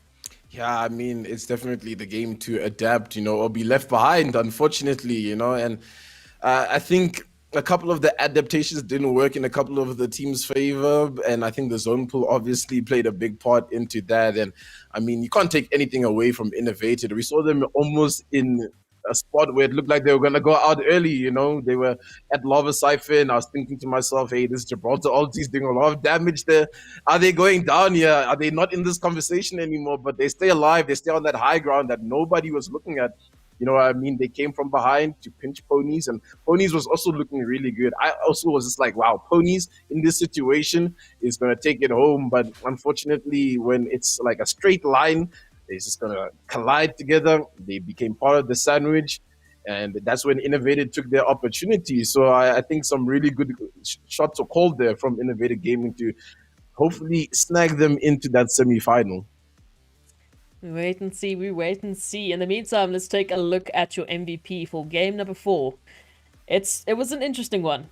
Map 4 definitely was interesting, and it's going to be Goose from Project Rise taking the MVP for match 4 with 6 kills and 2.3 thousand damage. That's quite a bit. That's quite a bit. Ira, what do you think about that? Meaning a competitive environment, dealing that amount of amount of damage is insane. You have to be moving left, right, and center to do so. And we definitely saw them very much active early from the early stages, eliminating so many players. 6 kills. That's fantastic. He made it all the way into the literally dying moment, and you have to give it to him. He played exceptionally well. I'm loving how we've had such a wide variety of MVPs and winners coming through, especially towards the latter half of today. Really shows you how that competitive feeling really is running through. It means a lot of the teams are picking up their socks, really trying their hardest to get into that top 10 slots. It's a lot of pressure as well. It's a lot of pressure to also keep up that win streak that two noobs and one cheater were doing. I mean, you get a target on your back because of it. Everyone's going to be gunning for you. If you're doing so well, the competition is going to try and take you out. Tendo, what were some of the standout moments of map 4 for you? Yeah, I mean, for me, it's definitely watching Goose and Dog just somehow survive against all the odds to the very end as a duo. I mean, they lost Daddy Cool pretty early on in their affair, and they were like a boat steaming through, picking up some points along the way. And I mean, as a duo, to come out with an MVP, you got to be pretty proud of yourself in that kind of situation, right? I think a lot of the fights that we saw cleaned up exceptionally fast as well. A lot of teams were just trying to be as clinical and finish up as quickly as possible. And I mean, I'm worried for a lot of teams. I'm thinking Punx especially. I feel like, did they do enough, especially with Innovated dropping a game like that, man? I don't think we saw Punx performing too well. They were kind of consistent throughout the day, and I mean, if we don't see Punx in the semifinals after, they were a team that were in the grand finals of the last African Throwdown, it's going to be a little bit disappointing. So right now, you got to be kind of biting your fingers for that situation. Well, we can take a look at the standings for map number 4. So this is not the overall standings just yet, but it will hopefully give us a little bit of a better idea as to what we might be looking at. So Project Rise actually taking the first place there, which is interesting. We were talking about it off stream. Two noobs, one cheater. They didn't really win 3 times in a row, but they did take that number 1 spot 3 times in a row. But this time around, it's not the case. Project Rise will be the ones to take it this time, with Innovated Gaming coming through in 2nd place. VYBN, still VYBN in 3rd place. Insanity coming through in 4th. Pet Boys in 5th. PrettyPinkPonies in 6th place. Sixnine Gaming coming through in 7th. Punx is there in 8th place. 2 noobs, 1 cheater in 9th. Darkest Night in 10th. So that being your top 10. Very closely followed there by Mamazuwus, Sekwele, Mafisi, Team Bench, the Primordials, Simpletons, Inferno Legion, Crimson Syndicate, and FindtheBASEMENT. Overall, though, that is a different story. So, I mean, all of these points obviously counting towards, and all 4 of the points have been tallied, and it's going to be a story. So, again, only the top 10 go through to the next phase, everyone, and the top 10... absolute congratulations to them, and here it is, your overall standings for today. Tendo, take us through it. Oh my goodness, you love to see how the standings is looking up. I was actually very worried for Mamas Woos, but they somehow managed to finish 9th place, I mean, getting a couple of points here and there at top of the table, to no surprise. 2 noobs, 1 cheater. Project Rise coming in 2nd place. Vibing Punx.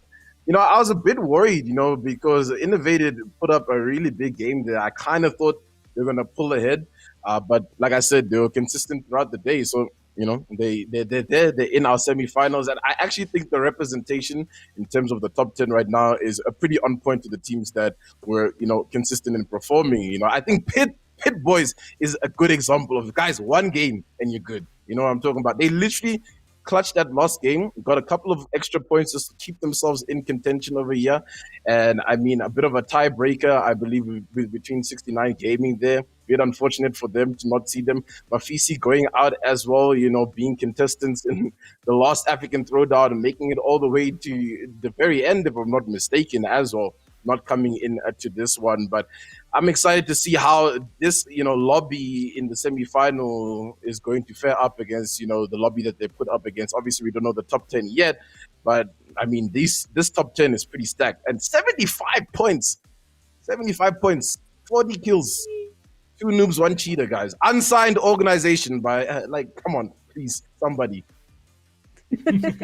I mean, it happened, for the blind peekers in season 1. Maybe it can this time be 2 noobs, 1 cheater that finds their org at the end of it. It's a beautiful story, really. I mean, I would love to see it. So yeah, absolutely well played and well deserved to our top 10 who will be going through to the next phase of the African Throwdown. Thank you and GG, well played to those who did not make it. I mean, it was beautiful to watch nonetheless, and we're so happy that you guys came through and registered. It would not be the same without you, so thank you for that. Absolutely cracked performance from you guys as well. But that is the end of day number 1. That is the final of day 1. I can't believe it. It felt like it went by really, really quickly. Ira, any last thoughts of day 1 of Apex? I mean, exciting, right? And that's what makes time go by. You want to grab the next game to see what the story is going to be like. And for Innovative Gaming, they've managed to clutch up that very last moment. And it's crazy. They snipe plays, they train wreck, third-party involvement, and so forth. They were just able to dominate that entire game and set a story going into the semifinals. It's going to be interesting, like Tendo mentioned. Those 10 teams really made a show for us. So what could it possibly mean going into the next phase? How consistent will it be going against the top 10 of the stages that are happening tomorrow? We're just going to have to wait and see. But I can tell you, excitement across the board. Very much happy to witness this day number 1. Exactly that. We are still going to be here tomorrow going through Group B as they go through for their chance at getting their slots into the next phase of the Apex Legends African Throwdown. So please make sure that you join us tomorrow. It's going to be spicy once again, and the content is just always good when the community gets behind it. So we hope to see you guys there. Thank you so much to Tendo and Ira for joining me today. It was such a good start of this community tournament, and I'm so happy to see so many people here, and we hope to see you again tomorrow. Once again, if you haven't already, go check out the NODWIN Gaming Africa website. Lots of cool content over there. You definitely want to be checking it out. It looks very cool.